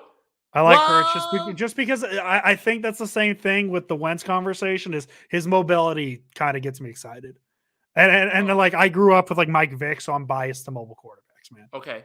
That's just kind of what it is. So I'm sorry, that might be a hot take, but I'll take Hurts over Garoppolo. Heineke. Jimmy over Daniel Jones. I'll take Jimmy. I'll take Jimmy over Daniel Jones. And then Jimmy over Tyler Heineke. Yeah, I'll take him over Heineke. Okay, let's move on. Are we counting? Or are we just listening? No, we're going. We're going. I got this. I got the team's names. Not Rodgers. Not Rodgers. All right, so we're on the side. I'm in the north. I have the list. Not Rodgers. I wouldn't take him over Cousins. Nope. I'm taking him over Fields just because of the rookie thing. How said it. Dare you? How dare you? How dare I? No, but no, you're right. You're right. This year, you're right. And I'll take him over Goff. Okay. Keep going. I'll take him over Goff right now. Not over Brady. I'll take him over Ryan. No. Here's the one. No, forget that. Brady, cool. We get it. Jameis. You're asking me to pick. I am asking you the big question. This is what everybody's here for. This is what everybody's here for. Oh, I'll take Jameis. Yeah, you got that right. I was just for the arm, just for the big arm, and the memes. He has the highest quarterback passer rating in playoff history, minimum 1 attempt. Remember that. People forget that. I'll take Jimmy over Ryan. I'll take Jimmy over whoever you want. You'll take Jimmy over Ryan? I'll take Jimmy over Ryan. Slow down. I'll take Jimmy over Ryan. Slow down. I'll take Jimmy over Ryan. And I would literally take no quarterback, or I would take every quarterback in the NFC West over Jimmy Garoppolo. But that's not fair because the Niners are in a you division do with the 3 top Panthers? 10 quarterbacks. I'll take him over whoever the Panthers have. You sure? Yeah, Jason, I know what you're trying to get me to say. I'm trying. I just want to hear you I say know what you're trying to get me to say, but yes, I would take Jimmy over Cam right now. It's Cam's not the starter though. I would take him over Sam Darnold right now. Would you? I would. Sam Darnold's going to be your backup quarterback next year. Yeah, that's okay. I'm okay with it. But there's my list. So how many did I pick? I don't even know. But I think thought it was you were fun. keeping count. I was not keeping count. I was just going through the list. It was a fun exercise. There was a good amount. But there's my list. All right. Somebody rewatch that part and tell me what teams I picked, because Matt Ryan's definitely over Jimmy. Jimmy over Ryan is a joke. I like that. Don't like the name, but hey, that's okay. Taysom Hill, Taysom Hill's not a quarterback. If we're adding Taysom Hill, but Taysom Hill's only here because Jameis got hurt, and Jameis was on a large trajectory. Like he had what was it? He had 14 touchdowns and 3 interceptions, and nobody wanted to talk about that last year. You're gonna make me sad and have me look up his stats fine. this year. Jameis Winston. Let's see what he was doing in 2021. Tyrod. Jameis Winston before the injury, 14 touchdowns, 3 interceptions. He was so good. Was he playing bad? Was he playing bad? Was it all maybe a coach that had to rein him in just a little bit? I'm afraid we're never going to get peak Jameis Winston. He could be so good. He could be so good. People forget. People make fun of his 30-30 season, but to have a 30-30 season, you got to throw for 30 touchdowns. Is what it is. Yeah, no, the Saints definitely fell. I don't think it's a coincidence that the Saints got bad when Jameis Winston went down. It's kind of crazy how good you can look with an average quarterback if you have a good enough team around it. And that's just kind of what it. I mean, if we're going off of quarterback wins, people love that stat. Jameis Winston 5-2, Trevor Siemian 0-4, Taysom Hill 2-1, Ian Book 0-1. He also had over 5K yards. Jameis threw for 5 bands. Jameis threw for 5 bands. I've never said it like that. I feel cool now. But Mike Evans needs 101 yards this week to continue a streak of being the only wide receiver in the history of the game to have 7 straight years of 1,000 yards. Nobody talks about Mike Evans enough. Can we talk about that? Most underrated, one of the most underrated wide receivers in the history of this game. And I love Chris Godwin. But Mike Evans is something special. He's there. He exists. And he made Johnny Manziel look like he was a good good quarterback. Him and A&M was insane. He's always been good. And I just I get the excitement with Godwin. And I know Antonio Brown is Antonio Brown. He's an enigma. But man, Mike Evans is probably my favorite player on that team. Might be the best receiver on that team. I know Godwin has the upside and all that stuff, but Mike Evans is just consistent, and we don't like consistency in the NFL. We like big numbers, and Evans consistently gets you big numbers, but he never blows people away with them. Mike Evans is the only player with 7. This is including Jerry Rice. The only player, and I understand the NFL is a passing league now and all of those things. Then why didn't Randy Moss do that? Why didn't Terrell Owens do that? Why hasn't Justin Jefferson done that? Well, obviously only been here for 2 years. Why hasn't many other receivers done that?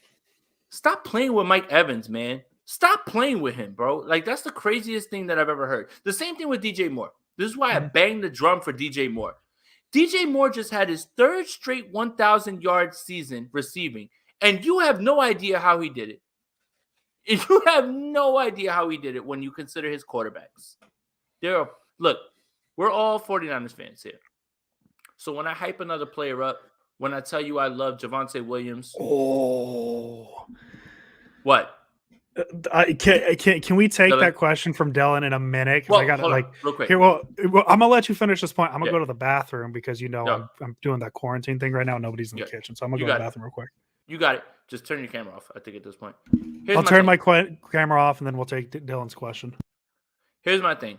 Is DJ Moore does what he does in the face of adversity.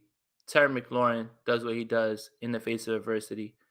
And it's like Mike Evans is somebody who doesn't get that love. I get it, right? Tampa Bay, pass-heavy offense, behind in many games. Jameis just tossed that ball up. But at the same time, it's like, man, think about it. Why hasn't anybody else done that? My favorite receiver in the league is Julio Jones. And obviously, he's on the downside of his career. Julio's never done that. Julio's obviously, missed games.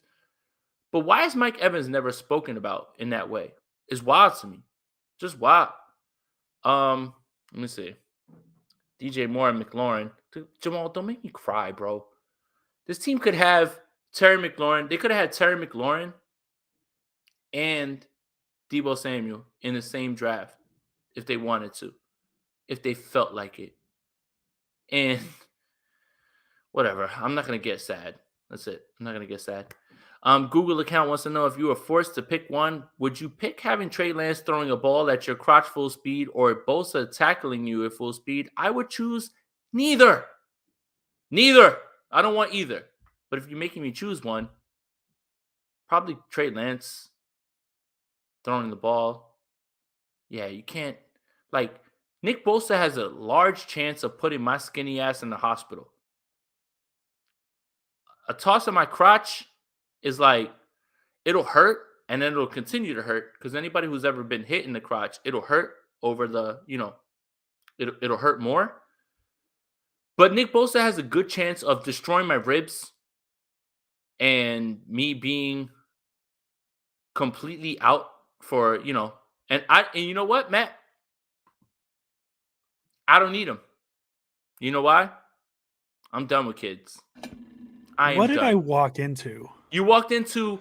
Would what you did rather? I walk into? Would you rather have? This is the question I want to pop back up, and I'm going to ask you. This is it.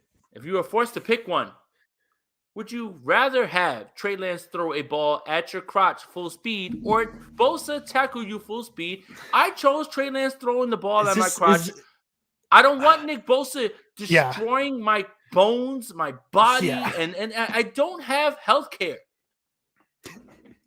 I'll take Trey Lance. That pain is temporary. Nick Bosa, if he got a full, he came off the edge clean and I'm standing in the pocket, I'm dead. I'm dead. I'm dead. That man's going to destroy my rib cage. I've got punctured lungs. I've got things that I've got to deal with, years down the line. A shot to the balls, it'll hurt. It'll hurt, but I'll get over it. You'll be all right. Yeah. You'll be all right. God, I love Sprint Right Option Podcast After Dark. This is ridiculous. Brian Culp wants to know. Next question. Do you think Jimmy has lost games on purpose? No. Next question. No. I don't. Can we go back to Dylan's question? Which one? Manziel and Evans.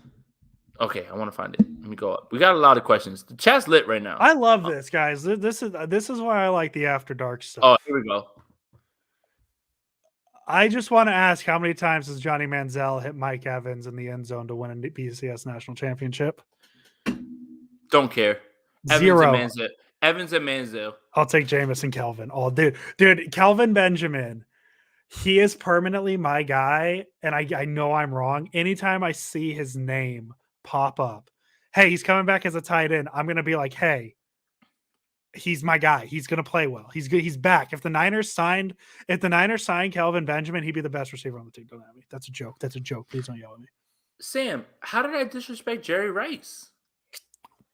I mean, unfortunately, Jerry Rice had an injury early in his career where he didn't have enough 1,000-yard seasons. Listen, and we're Goat Fuel. We are talking about the greatest. You were talking about my favorite player who has ever laced up cleats.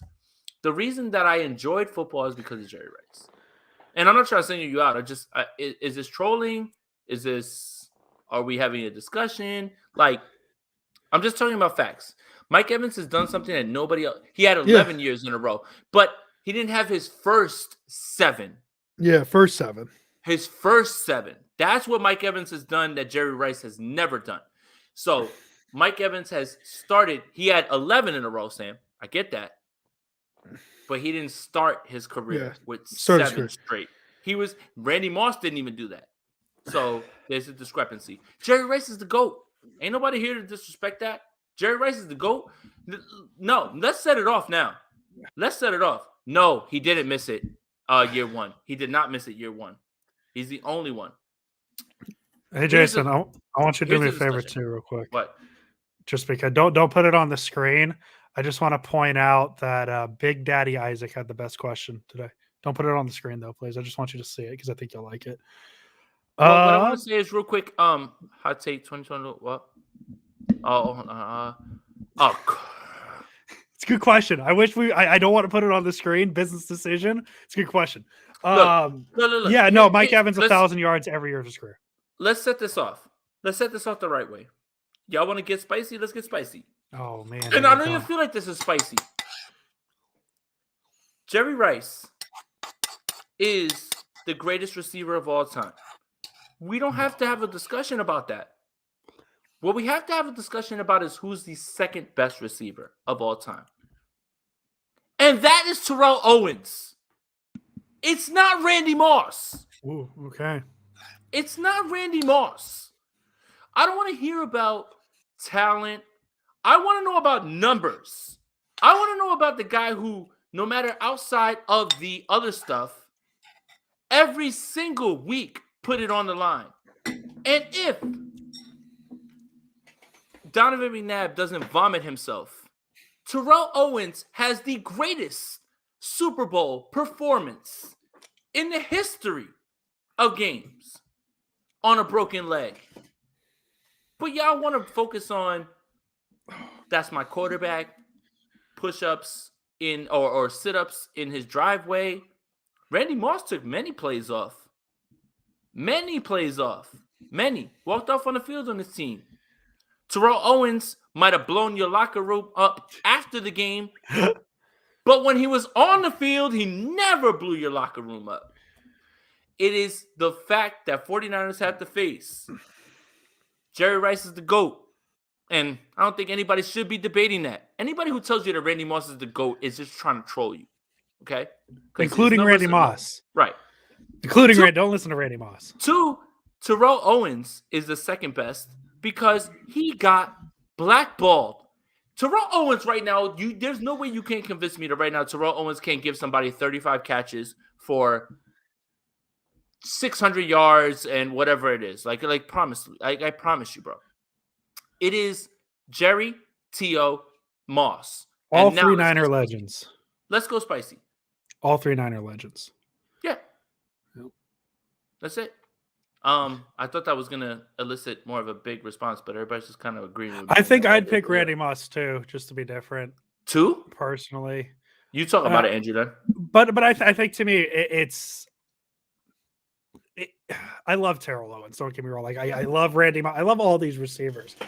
I think to me, and this isn't Terrell Owens' fault, if it's 2021 and we use your last name as a verb, Megatron's up there, but I don't. The longevity hurts him. Longevity hurts him. So if that's the case, and I'm going to apply this to other positions, that means Adrian Peterson is better than like Jim Brown. Yeah. Or Frank Gore doesn't deserve. Like, there's a lot of discussion and nuance to it. Like, you can't like lose the fact that Terrell Owens wanted to play football many years. Yeah. Don't act like him being on the Bills and the Bengals was them doing charity to him. He was actually still very good. Yeah. Oh, who's more underrated? Questions.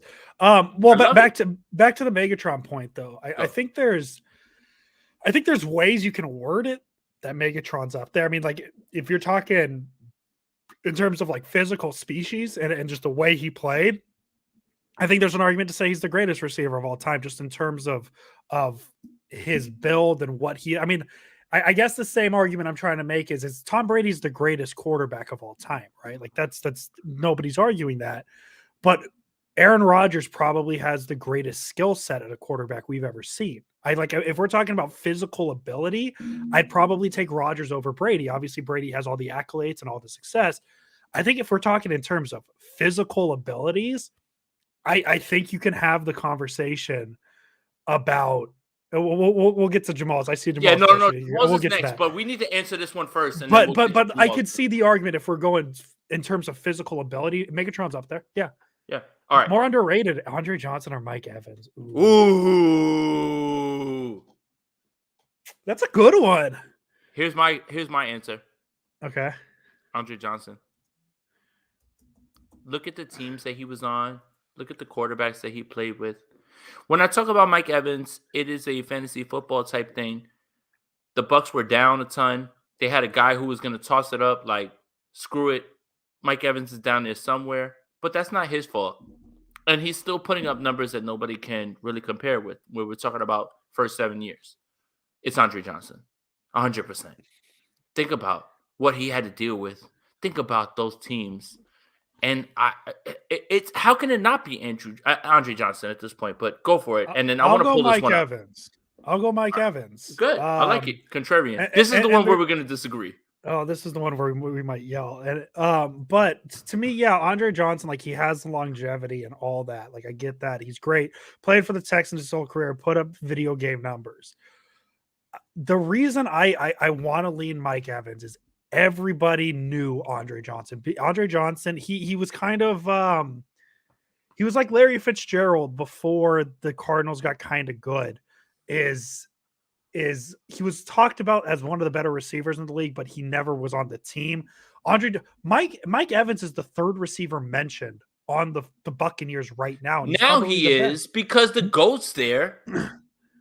But yeah, to me, Mike Evans was just never. Mike Evans in 2018 had a 1,500-yard season, like things like that. Like it kind of feels like it goes under the radar, and he's been that way his whole career. And Jason, you said it, 7 consecutive years of 1,000 yards. He needs 101 in the next 2 weeks to do it again this year. And for damn sure, Tom Brady knows that that's going to happen, and he's going to get it. Yeah, oh yeah. But like, if you were to list the weapons Tom Brady has in Tampa Bay, just an average football fan, they're probably going Chris Godwin, Rob Gronkowski, Antonio Brown, and then Mike Evans. I've got a real disagreement with that point. You got a real okay? What's your disagreement on that? He loves Gronk. Antonio Brown is there because Tom Brady was like, "Yo, I want him to be here." I get that, but that doesn't mean that because the quarterback's paying favorites.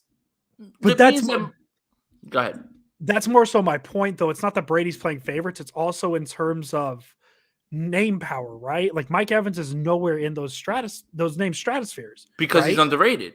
Because he's been underrated his whole career. That's my point. All right, so I just made you I'm saying he's underrated and he's treated like it, but if he's on, I don't know, if he gets drafted, because he spending 6 years of your career in Tampa Bay before Brady, probably not a good thing. But if he's in Green Bay, holy shit. Like we're talking about him in a different light. I just got Andrew Pasquini to curse. Yeah. On stream. So all right, Jason, are we having this conversation? All right. You know what, Jamal? You knew what you were doing with this. You knew what you saw it kind of happen earlier on, right? Andrew's gonna pull up his numbers. I'm gonna pull up numbers so we have them available and all. I'm gonna talk about my old ass and what I know.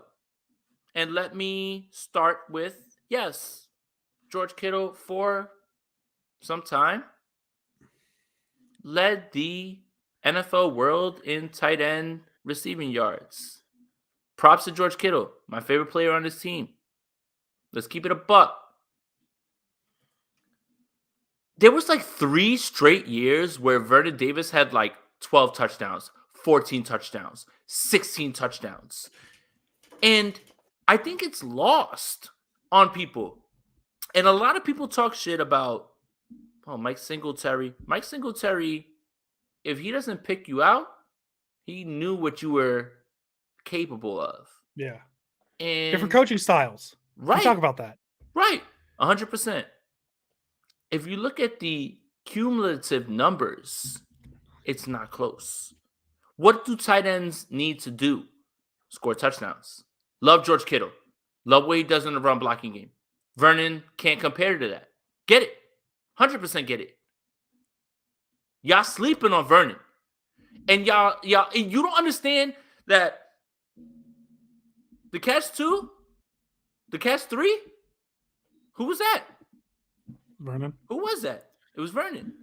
Who had a playoff run that was unmatched as a San Francisco 49ers tight end? Vernon Davis. I love George Kittle, my favorite player on his team. But, bro, those years that the 49ers would literally be in the NFC Championship, would literally be in the Super Bowl every single year under Harbaugh. Goodness gracious, he was wide receiver 1 under those teams. It's Vernon Davis. And it's not like it's some large gap. And I'm waiting for Andrew to, I'm going to give him the floor. It's not a large gap. And I won't hate you for saying Kittle because we all love George Kittle. But stop playing with Vernon Davis, man. It's not some sort of it's easily Kittle. Stop playing with Vernon Davis. I think y'all are a little bit sleep on what he did, man. A little bit. And everybody's like, oh, well, Cam Chancellor did this. Bro, the numbers speak for themselves. Come on, man. Go. I don't even want to mention Cam Chancellor. And I want to preface this. I love Vernon Davis. He was a large part as to why he was a big part of those Harbaugh teams. I'm still here. Jason's still here. I'm still here. To me, though, I think it comes down to a style of play. I think the thing that to me draws me to George Kittle is his willingness his willingness to run through tackles and all that. And Vernon Davis, my thing is he always would avoid those tackles. He'd step out of bounds. So that was if we're talking in terms of play style, I think Kittle wins that conversation just because yes, Vernon Davis was a better receiver in terms of route running and all that. I think in terms of running with the ball, I'd take Kittle. If we want to talk about the numbers, because obviously Vernon Davis, 16-year career, very successful NFL player. I think he got a ring, actually. If I'm thinking about it, he got a ring with Denver. Oh God, he got a ring with Denver. Did you know that? But if you look at their 16 game against the Panthers, if you look at the career, not with the Panthers, against the Panthers, yes. If you look at their career, their 16 game average, their average season. George Kittle averages 1,000 receiving yards per season in 16 games. So this is just his average 16 game year. Vernon Davis is at 631 in Santa Clara. Oh my God, he did win it in Santa Clara. So in terms of on the field production, because the reason Vernon Davis had so many touchdowns, Jason, is the Niners had really bad receivers for a very long time until Anquan Bolden came in. From Terrell Owens to Anquan Bolden, who's their best receiver? Josh Morgan? Crabtree. But Crabtree was never a runaway number one guy. He had a band when Cap was there. He was very good when Cap was there. I love Crabtree for first Niner. I love Crabtree, but Tonto and Paul. But okay, but there's a difference between Michael Crabtree and the two names I mentioned before. I forget Terrell Owens and Anquan Bolden, right? That's what he got a lot of touch. Niner. He wasn't drafted here. Yeah, but when he was on the Niners, he was the best receiver on the Niners, right? That's more what I'm saying is what teams were they on? Vernon Davis was the only target for a long time. I love our comments because they're so Pierre Garçon. Oh my God, I love it. I forgot Pierre Garçon was a Niner. They're so troll. How did you forget? How did you forget? That's a Shanny guy. I'm sorry. Keep going. That is a Shanny guy. Hey man, I got a Josh Morgan reference out today. I'm happy. You did. But in terms of just on the field skill, what George Kittle does for this offense, his abilities. Oh God, we can't do these. But in terms of just on the field, their abilities, I love Vernon Davis, but George Kittle, I feel like he has the skill set that Vernon Davis doesn't quite have. Vernon Davis, phenomenal receiver, phenomenal speed. I think George Kittle gives you way more. That's all. All right, that's it. I love Vernon Davis is a great tight end. Nothing against him. Fair argument. Let's answer this one. Favorite Super Bowl. Oh man. This is it right here. You go first. I'll go the Shanahan run. I think it's because it was a little unexpected. I love the Harbaugh, and I will forever say this until Kyle Shanahan wins a Super Bowl, the Harbaugh years are going to top this. Like no matter what, because the Harbaugh years were special year in and year out. You knew this team. I mean, obviously outside of the first year, you not only was the team entertaining, the coach was entertaining, and it was just such a fun football to watch. I think I'm going to pick the Shanahan run because that one came out of nowhere. Because you got to remember the Harbaugh Super Bowl title, the Super Bowl. If we're just talking about the one Super Bowl season, just the one season, the Niners were expected to be there. The Niners were expected to be there because they lose in the NFC Championship the year before. Everybody had them as a favorite in the NFC. Atlanta was okay, but Atlanta is always overrated. We don't need to talk about it. So there's expectations going into that season. The Niners were getting their first real look at Jimmy Garoppolo with a defense that didn't really work because Garoppolo tore his ACL the year before. A defense that didn't really work with Robert Saleh running it. This is back when we wanted to fire Robert Saleh. Remember that, Jason? Good times. And everything went perfectly. And I think the good thing is about this Niner team is I think we'll all be better for it after, this era of Niner football ends, whenever it may be, because Jim Harbaugh made it look so easy to build a team overnight and make it a Super Bowl contender, even though that roster was already stacked. But something about that 2019, because you also throw in the years in between, the year before, the year after, not good. It's very isolated. I think that's what makes it fun. Harbaugh, it was meant. It was a Super Bowl or bust with those teams. 2019 is the most fun year because of came out of nowhere, right? Yes. The most ardent, prudent 49er fan couldn't have seen that coming. No. Roddy Rich, the way this team won games, the box plays, and like literally you can be in a bar and the box plays and you just cry. And you're not crying because you're sad. You're crying because you're remembering good times. Harbaugh gave us a team that there were 3 straight years you could literally say the 49ers should have won a Super Bowl. Every year. Every year. I don't know what more you can ask from that. Kyle Williams does what he does. Sorry to mention his name. But that team would have beat the Patriots. The 49ers go to the Super Bowl next year. And if they run the ball one time with Frank Gore, they win the Super Bowl. The 49ers lose to Seattle. In Seattle. And that was the Super Bowl. It was literally about to be in the stadium that I could drive 15 minutes to and I could empty my bank account and go sit on the roof and enjoy my team win that Super Bowl. I remember that. The 49ers lost that game to the NFC Championship to the Seattle Seahawks, and I was like, I'm not watching the Super Bowl. Nope. And people were like, oh, you're being salty. I was like, no, it's because the Denver Broncos have no chance. The NFC Championship is the Super Bowl. And what I want, what many of us want, only Shans over here on the side, I want that shot every single year. If Kyle Shanahan made the NFC Championship 3 consecutive years, who could argue with those results? Let's keep it a buck too.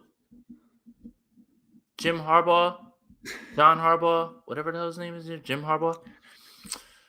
Gonna win tomorrow night. He inherited a roster that he got the most out of, right? Like he drafted certain guys that year, but that roster was ready to go with the right coach. And Harbaugh brought that up. I will never forget the Green Bay Packer game. Cat throws a pick 6 on the first drive, and then that team dominates the Packers. The next year, you know what? That game's cool. The next year, the 49ers have to go to Lambeau, right? Mike Vick crushed the buildings when Brett Favre was there, right? Shout out to Mike Vick. But Cap negative went in there. 40, negative 40 Yeah. degrees that game too, something like that. Yeah. Something stupid. Yeah. Wind Cap chill. went in there. Cap went into Lambeau and beat them. Cooked. I want back to back years like that. Mhm. Every year. Always. And I will give that to Harbaugh. And you know what, Grant? You know what? Y'all shit on Grant. But Grant made a good point. Grant makes good points. When Alex Smith went down, he didn't say, well, maybe we'll go to Cap. It was almost like Harbaugh was like, oh, let's get it. This is where we're at. And about that Packer game too, man, because like I'll hand up. I was very pro going back to Smith. Nope. When he came back from whenever he came back from that concussion. Not me. So that I was Bears definitely game was enough. Oh yeah, I'll definitely raise my hand and say I'm wrong. Yeah, but Andrew, I remember that Green Bay game. I got a text from a guy who was a Giants fan. I live on the East Coast. That game happened, and I was somewhere where I couldn't watch it. Yeah, fake 49ers fan. Go ahead, call me fraud. out. Yeah, for sure. And that person texted me and was like, "Your boy's not getting his job back. Your boy's not getting his job back at all." And then I watched it again, and I was just like, oh shit, this is different. Yeah. And it was a perfect landing spot. Jason Campbell started. Aldon Smith. Yo, Trent Williams today went on the radio with Joe Staley. And they said, you know how we do 1, 2, 3, first star? They said, 1, 2, 3, who's the best player you've ever faced in your life? And the both of them literally said Aldon Smith. Aldon Smith. He was good. Aldon Smith dominated Jason Campbell in that game, and Colin Kaepernick showed you a level to this offense that you hadn't seen with Alex Smith. And that's what you kind of hope. Look, I don't want to instill some craziness with this fan base, but that's what you're hoping with Trey Lance, right? Like you're hoping the unknown right now with this moment leads you to a long, run, right? And I don't want to say that that's what you should expect because you shouldn't expect that. But that's why people are tired of what they know about Jimmy Garoppolo and what they don't know about Trey Lance. Because we have literally have a sample size of Colin Kaepernick running through people and leading them to where they led them to. Hey, actually, speaking of the Harbaugh years, and if Don Burr, you're still here, if you are, I appreciate it. Can we get your side of the Jim Schwartz, Jim Harbaugh thing? Is Don Burr here still for that? If he is, I want to know because I want to know what a Lions fan thought of that because that was a fun one. Man, we got a lot of good questions. I love all of We these. Still got 200 people in here, basically, man. I love it. Let's keep talking, guys. Yeah. I have nothing to do. I mean, I'm quarantining. Oh, so. Oh shit. Oh. Woo. Our viewers are not playing. Yeah, a lot of these questions, man. I'll start. Yeah, go ahead. If you want. I usually defer when I don't want to give the answer because I want to hear what you have to say and kind of pushes me in the right direction. Yeah. All due respect to Joe Staley. Oh, this is my answer. Trent Williams. Yeah. If you built a left tackle in a lab, I don't even think you can get as good as Trent Williams in the lab. It would be Trent Williams. What Trent Williams is doing this year, how can you duplicate that? How? I said it when it happened. You're moving from Joe Staley to Trent Williams, and somehow you upgraded. Mm-hmm. Love you, Joe Staley. I have your jersey. The only lineman that I've ever bought a jersey for.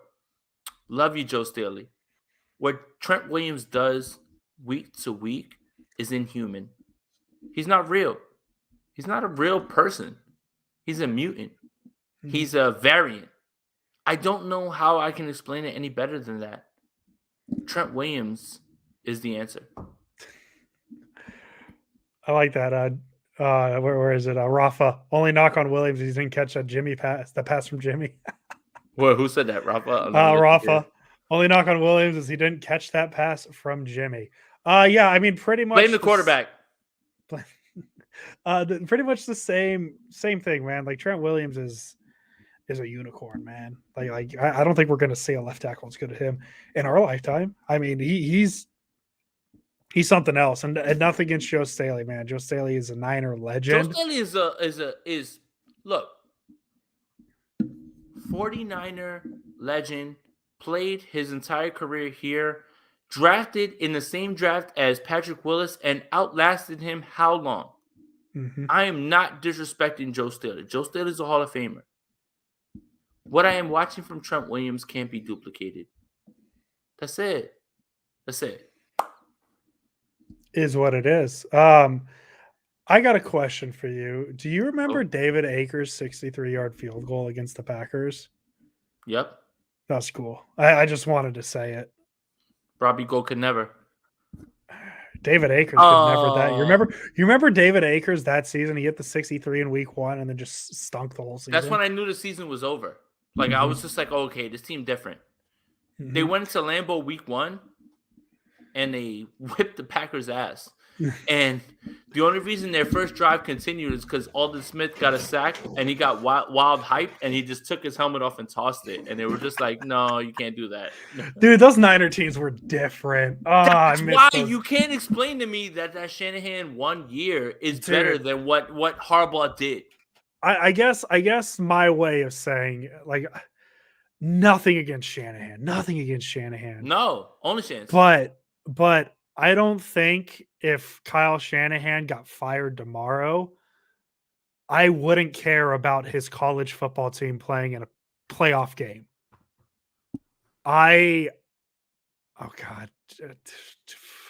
But I mean, I have a rooting interest tomorrow, Michigan, Georgia, playoff game, because of Jim Harbaugh. I don't think if Shanahan gets fired tomorrow and goes to Texas, I don't care. But Jim Harbaugh, Chase McLaughlin, because you don't have to pay him as much. It's okay. Talk to them, Andrew. That's it. Thank you for Dante. Who wins head to head? We got this question earlier. Want to throw that out? I think Jamal might have asked it. I'll take the 2012 Niners. I will too. That team punches his team in the mouth. I mean, why? Nastiness. Just straight up nastiness, man. And that 2019 Niners team was built on that. That 2012 49ers team, nasty. And I will take them in a heartbeat.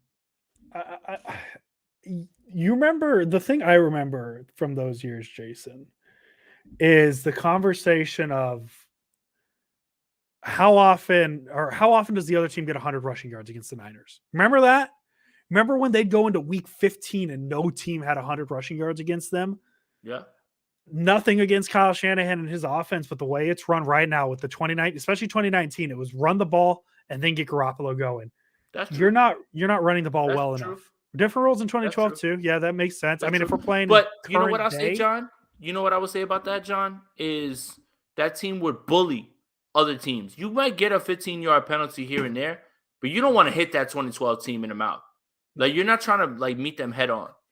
Like, I don't know, man. It's Bowman and Willis. I love Aziz and I love Fred, but come on, man. And Alden and Justin Smith and Isaac Sopawaga, Carlos Rogers, Dante Whitner. You're just gonna make me sad, man. They should have been. Why am I forgetting the other safety's name? I love him. Hittner and Golson. Goldson was good for like 3 helmet to helmet unnecessary roughness hits a year, but I loved him. Yeah. Love to. Oh, what teams? What a man. great team. Mike I don't wanna be- Iupati. Oh my Why are we God. sad? Reminiscing on the good time. I'm happier it happened. Well, Blaine don't be Gabbert or sad. CJ. Don't be sad that it didn't happen the way that it was. Be happy that it happened. Yeah, I'd be happy it happened. I'm excited. I'm excited for tomorrow, dude. I hope everybody's gonna watch that Michigan game and cheer for the Niners or cheer for the old Niner, whatever his name. College football. Yeah, dude. Harbaugh's coaching tomorrow. I'm there for it. Oh, Harbaugh is coaching tomorrow. I'm there for it. you'll let me know. let you Ooh. Joe Montana. Look, Nothing against Steve Young, man, but also you got to remember how I was raised. no, my but dad. still, let me. All right, let me try to give some context to this. And this is what I want a lot of 49er fans to realize. There are many elite quarterbacks that have only won one Super Bowl in their entire life, right? There's many elite quarterbacks who have won 0 quarterbacks in their life. Steve Young had the unenviable task of being able to follow up the guy that is literally the runner-up to the GOAT, because there is no discussion that Tom Brady is that. But talent-wise, there's no way that you can sit here and argue with me that Steve Young wasn't more talented than Joe Montana. Now, Yes. if that's what we're talking about, that's one thing. But if we're talking about gotta have it in the moment, all those things, then it's Joe. But that's why the discussion is so nuanced. And that's why Joe is where he is, because he's done things that literally only one other player has done over him. But this discussion isn't as cut and dry as you believe it is. Steve Young could be possibly, you know what? Let's get spicy. Was the more talented quarterback than Joe Montana. Yeah, he was. But that isn't what leads to wins, Super Bowls, anything like that. And again, Dan Marino's never won a bowl. You're not about to sit here and tell me that he's not a top 10, 5 quarterback, however you put him in there. But Montana just has that it factor, and you can't teach that. And when you needed it, he nailed it. They destroyed the Broncos. They beat a Miami team. The Miami team that they beat with Dan Marino was like the Chiefs of Patrick Mahomes' ilk. And Joe went in there and he bust their ass. And you know what else? Joe had a great defense that was able to stop that. That needs to be part of the situation, part of the equation. But yeah, it's Joe, right? Like, it's Joe. Yeah. But at the same time, you can't just dismiss Steve. And No. that's the part that gets me a little bit upset. Damn. Fun fact about me: my dad almost named me Joe Montana Pasquini. Just Well, look, fun. this is a good one right here. He did. You don't. Oh, you he know did. that story? He did. I He do. did. I do remember. Yeah. Yeah. I have a Joe Montana story as a kid. His daughter played high school basketball in my hometown, Santa Rosa. Yep. And I was like 8 years old, and he was at the game, and I just me being a dumb 8-year-old, just went up, just bold as hell, sat next to him. It's like, hey, what up? Didn't say it like that because I was a kid. Asked him for an autograph. He declined, and that's my Joe Montana story. I walked away after that. But I thinking of it as an adult, he probably didn't want to do it because he was there. Like, I was a kid, I was 8, so like whatever. I don't know social cues. I think he's there for his daughter, and that makes sense. Look, this is a lot of fun. We've almost been here for 2 hours. I gotta get some food, man. It's Okay, almost that's fair. 10:30 on my side. That's fair. Thank you Thank you. for everybody who's pulled up. Thank you for everybody who's in here in the comments, gave us all this great content. It's good to talk with you guys. And Love it. we appreciate you. Happy New Year. Happy New Year. Enjoy your time with your family.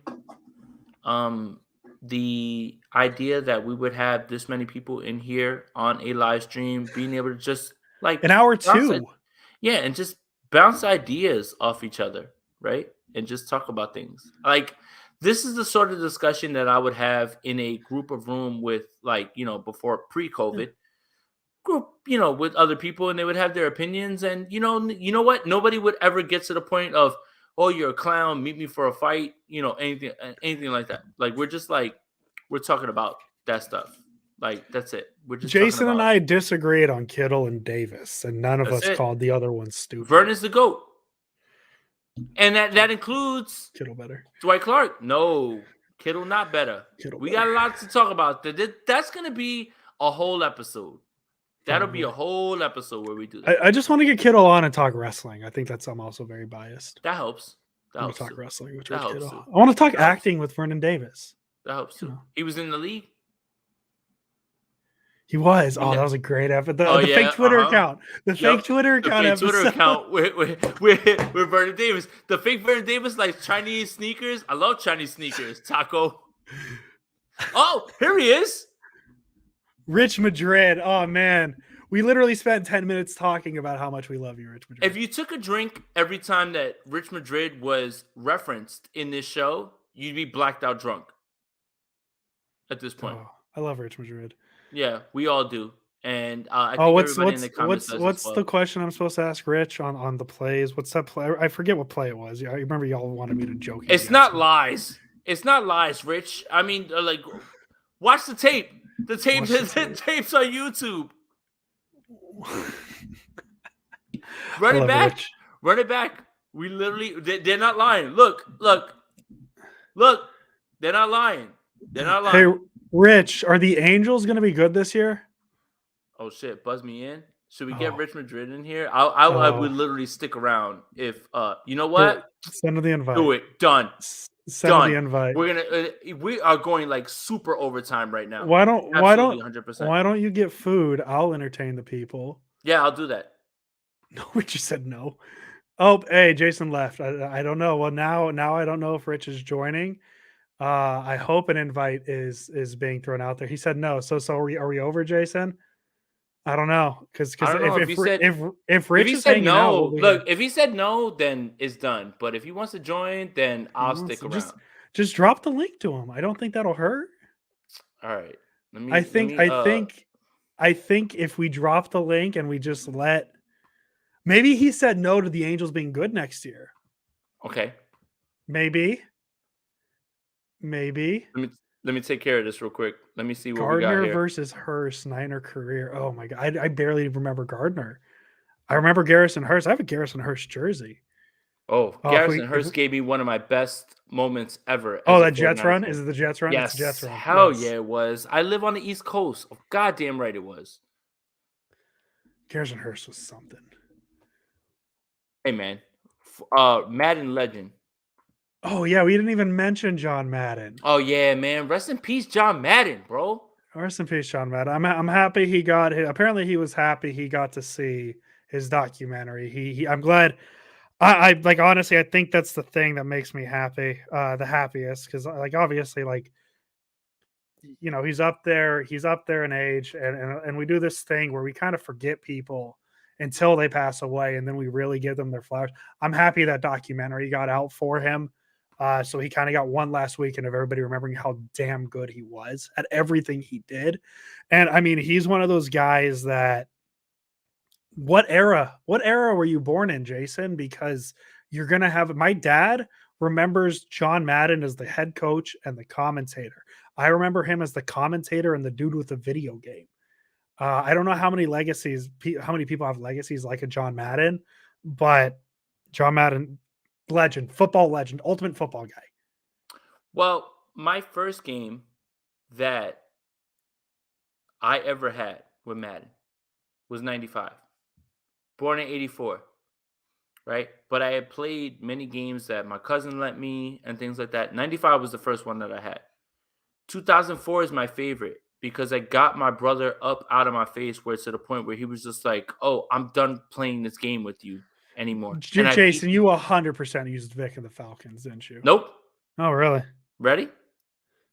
Alex Smith and the Niners. Denver Broncos. Ooh, Jake Plummer? Jake the Snake? Jake Plummer, Clinton Portis, and a 5 wide receiver set that with Caldwell, rest in peace, would be my fifth read, but it will always be open. And Clinton Portis was unstoppable for me in that league in 04. 05, New England Patriots. I cheated. Christian Fourier, backup tight end.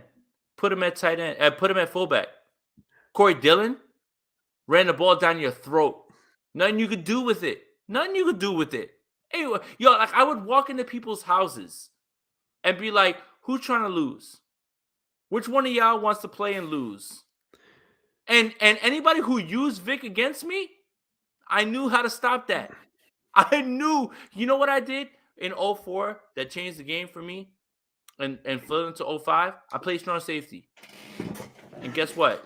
I put myself as strong safety. A lot of people want to play the line. Let the line do their thing. But me, as strong safety, if I see you running around with Vic, you getting clapped in the backfield. Let's go. You get Oh, beat. man. You get beat. And that's how it is.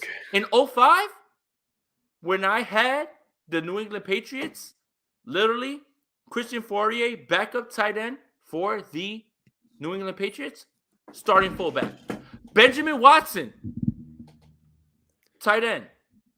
You get all the love. But I would literally run halfback power with my tight end, and there was nothing you could do. You could do nothing. I would literally look people in the eye. I'm running the same play. Nothing you could do. No. Come bring all your defenders to the right side. Bring them. Go. I would be that disrespectful. 05, that year, I would run into people's houses and say, "You all lost. I hope you guys don't have money." And that's it. Here's a fun one for Niner fans. If in Madden 19, the last year Joe Staley was in the game, if you changed him to a tight end, he was like a 97 overall tight end. There's your Who? That's the point. Joe Staley. So I used Fourier, right? Backup tight end. Here we go. Oh no! Here we go. Oh my god! That was Hey, Rich, we're talking Madden. No, well, Rich, before we're talking Madden real quick, I want to get your take on something that's happened in here.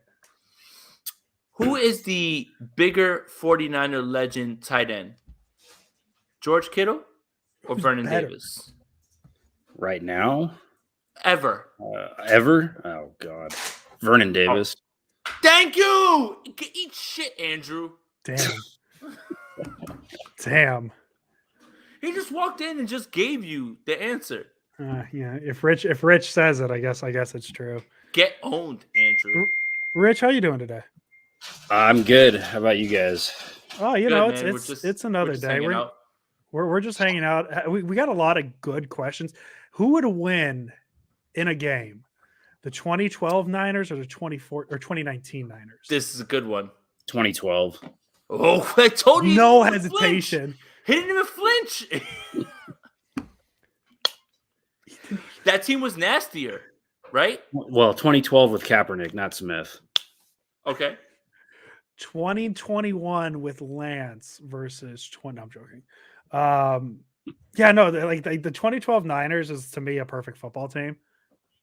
That's just my opinion on those teams. And Rich, you probably have a million reasons to disagree with that, but just their physicality, their ability to get after the ball, the ability to run the ball, ability to do everything. I think that Niners team, it's not even close. I'm doing this in the living room. People are still awake. You're good. Two of the kids are still awake. That's okay. I just think that defense was better in 2012 than 2019's. And Kaepernick was so dynamic when he came in. You've seen what mobile quarterbacks did to that 2019 defense. So yeah, that's true too. At least the Niners had some success on defense anyways, playing Wilson most games. All right. Frank has a question. Here it is, Rich. You and I have a better chance at least understanding this one. I was 5 when those 89 49ers ran, but I remember the 94 Niners.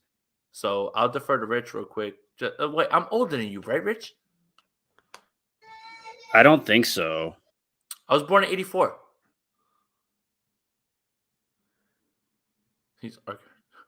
He's arguing about something else. So I was born in 92. You were born when? 92. 84 for me. Oh, I was born 83. There you go. So yeah, at least a year older. Oh, hey, say Oh, hi. there you go. Just bring her in. It's Hello. what's up, little mama? I'm gonna say 94, man. They had Dion. I don't really remember much of 89. 94, I was a little more probably paying attention to it then, but That's when he started getting the tape. yeah. all the grainy tape that they used to watch. That 94 team was fun, though. It was. Absolutely. Look, George has a donation. Appreciate you, George. And there's no way if Jimmy G plays against that 2012 defense, he would get killed. There's no competition because he's a standing statue. George, you know what, George? I love your contributions. Appreciate you, bro. You really don't like Jimmy. Like at all. Like, right? Like, and I get it. Like you have your stance. I'm not trying to like single you out, but it seems like you have like something against it. Rich, what do you think about this? Go for it. I love it. I love it too. Elsa's on the podcast. Biggest thing we've had. This.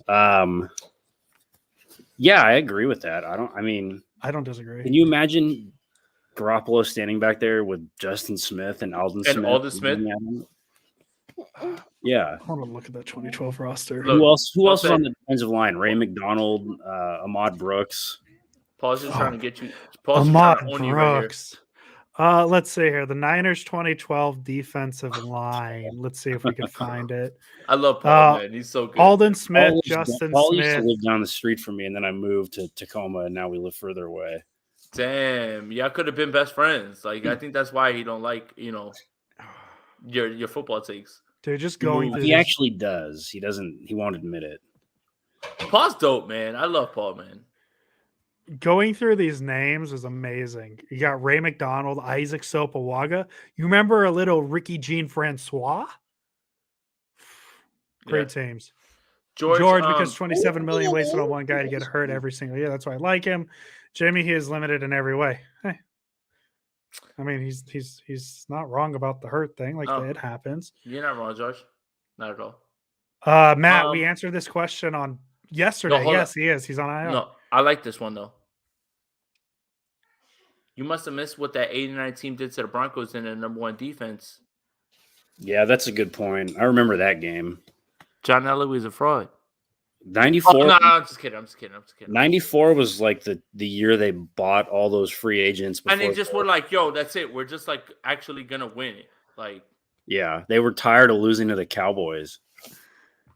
JK BJ wants to know, Rich, can you have your child say watch more film? Starting it early. Say watch more film. No, she don't want to say it. That's all right, man. That's all right. I love it. I love these after dark things. This is so good. Rich, who do you think? Because the question we had earlier, actually, not about the Niners. Who's in your Super Bowl right now? Because I think that's a hard question because there's a lot of good teams. I'm finally gonna get my Packers Chiefs prediction. I think. Told you. I had Buccaneers Chiefs. State Farm Super Bowl. No, the Packers are different this year, man. They're not like last year. Talk to it. They're really good, I think. Their defense doesn't get a lot of love in some of the advanced metrics, but their defense is they're playing really well right now. And they don't even have Jair Alexander back. Bakhtiari's not playing yet. Zadarius Smith, I don't know if he's coming back at all, but he hasn't played. So if they had all those guys, they'd be the for sure lock. Is Bakhtiari back? Because he's been out for a while, right? Is he coming back? He's been activated off IR and he's practicing, but he's not playing. Same thing with Jair. Like Jair, could be activated for this game, but it doesn't seem like that's something that they want to do, and necessarily they don't have to do. But yes, no, they don't. It feels like their offensive line is, scraping the bottom of the barrel with some guys that they have in there off the practice squad and things like that. But they're playing. Must be nice when you have a really good quarterback who can really hide that. Well, that's what you do when you have that is you play a lot of quick game stuff that Rodgers likes. You just get rid of the ball quick. I mean, the dude can throw 35, 40 yards downfield under, dropping back under 2.5 seconds or under 2 seconds or whatever I timed it at. So it doesn't even matter what you call, he's going to throw it. Yep. But they mitigate a lot of those issues with the quick game stuff and the fact that Rodgers probably has the quickest release out of anybody in the NFL. Here's a spicy question, Rich. How much credit does Matt LaFleur get for the Packers' success? Because Mike McCarthy had a lot of these pieces in his own spot when he was there. And why haven't they won 12 and 13 games the way that they have with Matt LaFleur? I think he gets a lot of credit. He's been pretty. Hey, It's all right. It's a lot of. She talks a lot. It's all right. Things, but no, LaFleur gets a lot of credit. I think he's done a fantastic job of getting Rodgers on the same page with a lot of stuff. And I just, it's different. Like the vibe's different than with McCarthy. Like McCarthy, everything just felt forced and he didn't take a lot of chances. They just let Rodgers do a lot more than McCarthy ever did, I think. That's the Bobby Peters book too. Like the Bobby Peters book, like implements that. I know it sounds stupid, but Devontae Adams is the first read every single time. But that's because you trust Aaron Rodgers to identify matchups. So yeah, I feel that's like what they do with RPOs and things like that. I mean, they still run a lot of the core concepts that the Shanahan tree runs. If you've looked at Bobby Peters' book, they run a lot of the same play action stuff. They call it the same frequency as the 49ers do. They run a lot of the same concepts. They just give Rodgers a little more freedom to change things at the line and find matchups that work for them. They move Adams all over the place. So JKBG wants to know, hey, Rich, you think that him and Green Bay will hash out the differences in the offseason and he will eventually stay? Right now, I think he'll stay. I don't know. We'll see how the playoffs go for them. It might change his mind again if they don't win. But I think right now, I think he's probably going to stay. Matt H wants to know, Rich, thoughts on the 49ers beating the Pack in Lambeau if they match up? No. Okay. No. Why? Rodgers. Yeah. Aaron Rodgers, it's a different atmosphere, man. I mean, you saw how tough it was for the Niners to go in there and beat Rodgers as a wild card, and only because Rodgers was hurt. That one year, they're just too good there. And they were beat by Brady last year, and Brady still threw 3 picks and played generally terrible. And that halftime throw was like, that's on. Yeah, game. That was like the backbreaker, and just but the Packers defense is a lot better this year. Okay. If they're the number 1 seed, it's going to be tough for anyone to unseat them going into there. And just for anybody who believes that, hey, Rich is like being negative, he literally breaks down Packers film for a living and makes money off of that. So like this man is speaking from his genuine opinion, like literally. Well, Rich is always going to give you his genuine opinion too. He will always give it that, but like in terms of, I know for a fact that he's watched. He knows what he's talking about on the Packers. Yeah, I know for a fact that he's watched this Packers stuff. Jimmy beating the Pack in Lambeau has as much certainty as me and Margot Robbie running away from a private island together. You know what, JKBG? I want to tell you this. Stop limiting yourself. I promise that. Like literally, stop limiting yourself and stop acting like that things like are off the table. Shoot your shot. It's 20, whatever the hell it is, whatever year. It's almost 2022. We'll call it 2022. Like, come on, man. Believe in yourself. You're probably handsome enough to make it happen. It's a good Christmas tree. Don't do that. That's a great Christmas tree. That's a very good Christmas tree. Yeah. We got Rich on. I'm excited. Man, we're like almost like 2 hours and 15 minutes. We could probably go a little longer with Rich. Just a little bit. Good. Yeah, I mean, if Rich is here, then that's how we do it. We're getting good questions. Yeah, Rich, he knows what he's talking about with the Packers, especially. Respect, Jason. I appreciate it, but I look at a gremlin, and 80s babies will know where it's at with that. What else you got? I got a couple more maybe before I got to go eat. Hey, Rich, how well versed are you in college football this year? Depends. I don't know. Ask. Michigan. Is Michigan going to beat Georgia tomorrow? Oh, God, I hope so. Okay. Let's go. Hey, are you watching? Let's end it on Are this. you watching? Let's end it Yeah, on this. absolutely. I don't think I've missed a Michigan game since Harbaugh's been there. Maybe one or two here That's and it. there. Let's end it on this then. Hey man, that win over Ohio State, because that's the one game I watch every year. How cool must it be to be Jim Harbaugh and lose that game 7 years in a row? And because you lose those 7, that one feels that much better. And he's probably never going to get fired again. That's not even really a question. It's just me saying it. Jim Harbaugh's He wins tomorrow. If he wins a national championship, he's never getting let go from there. No, never. I think they have a really good shot. I don't know. Georgia seems like they got really taken to the woodshed by some of the tougher SEC teams. I don't know. I'm just not really impressed by them. Their schedule's generally pretty weak until they get to the end of that. Until they get to the end of their schedule there. So I don't know. I think Michigan's got a good chance in this one. I like what I'll always like what Harbaugh teams do, and I feel like Can we give some betting? Like, can we get the line? Let's see what the line what's is. the line? Georgia, what would line. Rich Madrid say about this line? What is it? And I'm looking at it. I'm looking it up. Hey, Rich, do you think Cincinnati has a chance against Alabama? No. According to this Web Caesar Sportsbook, UGA minus 7.5 over under 45.5. Wow. I'll take the over in Michigan plus 7.5. I would probably take Michigan plus 7.5. I don't know about the over. It's kind of. Oh, I always say I don't know over because if I'm betting on a game, I want it to be exciting. They can put up that much on their own. So I don't know. There's just this Michigan team is different, man. They're different than anything he's had there. And I made a big part of it probably the what's the edge rusher's name? Drawing a blank. Hutchinson and Ajabo. Hutchinson, yes. Both them sacks.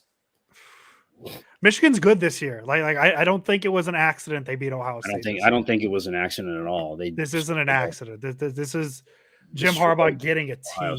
He's got a squad. The best way to his quarterbacks aren't very good, but then what else is new? Yeah, the rest of the team is really good. The best way to end this, Rich, because we got to go. I know you got to eat. I got to eat. Would you love for Jameis Winston to be the backup quarterback on this 49ers team next season? This question was planted by Andrew. No, it was not Actually. planted. I had no idea I'm actually a very big Jameis Winston guy in the same way. It's just not. Yeah, I think he should be a starter somewhere. I don't know. If he was a backup, that'd be cool because he's pretty good. He has his moments, but he's a decent enough, middling starter. Middling. I love it. Middling. That hurts, but that's okay. I get it. I'm a big Jameis Winston guy, Rich. I don't know if you know that. Hey, Rich, we really appreciate you taking time out of your very busy schedule. This is fun. Yeah, thanks. To just mess around with us on stream. This is pretty much our group chat in stream form, so it's pretty fun. Jameis to Washington football team. They're winning the East next year if that happens. Jameis to Terry McLaren. Oof. My dynasty stunks. I love it. But yeah, we can close this off, Andrew. Yeah, we'll just close it off. Yeah. Rich Madrid, as always. Let's go Niners. Go Niners. All right, there we go. All right, let's get out. And then welcome everybody. We are live. My name is Jason Aponte. I am Andrew Pasquini. We're working. That's it. We're working over here. That's it. Let's go Niners. Let's go Niners.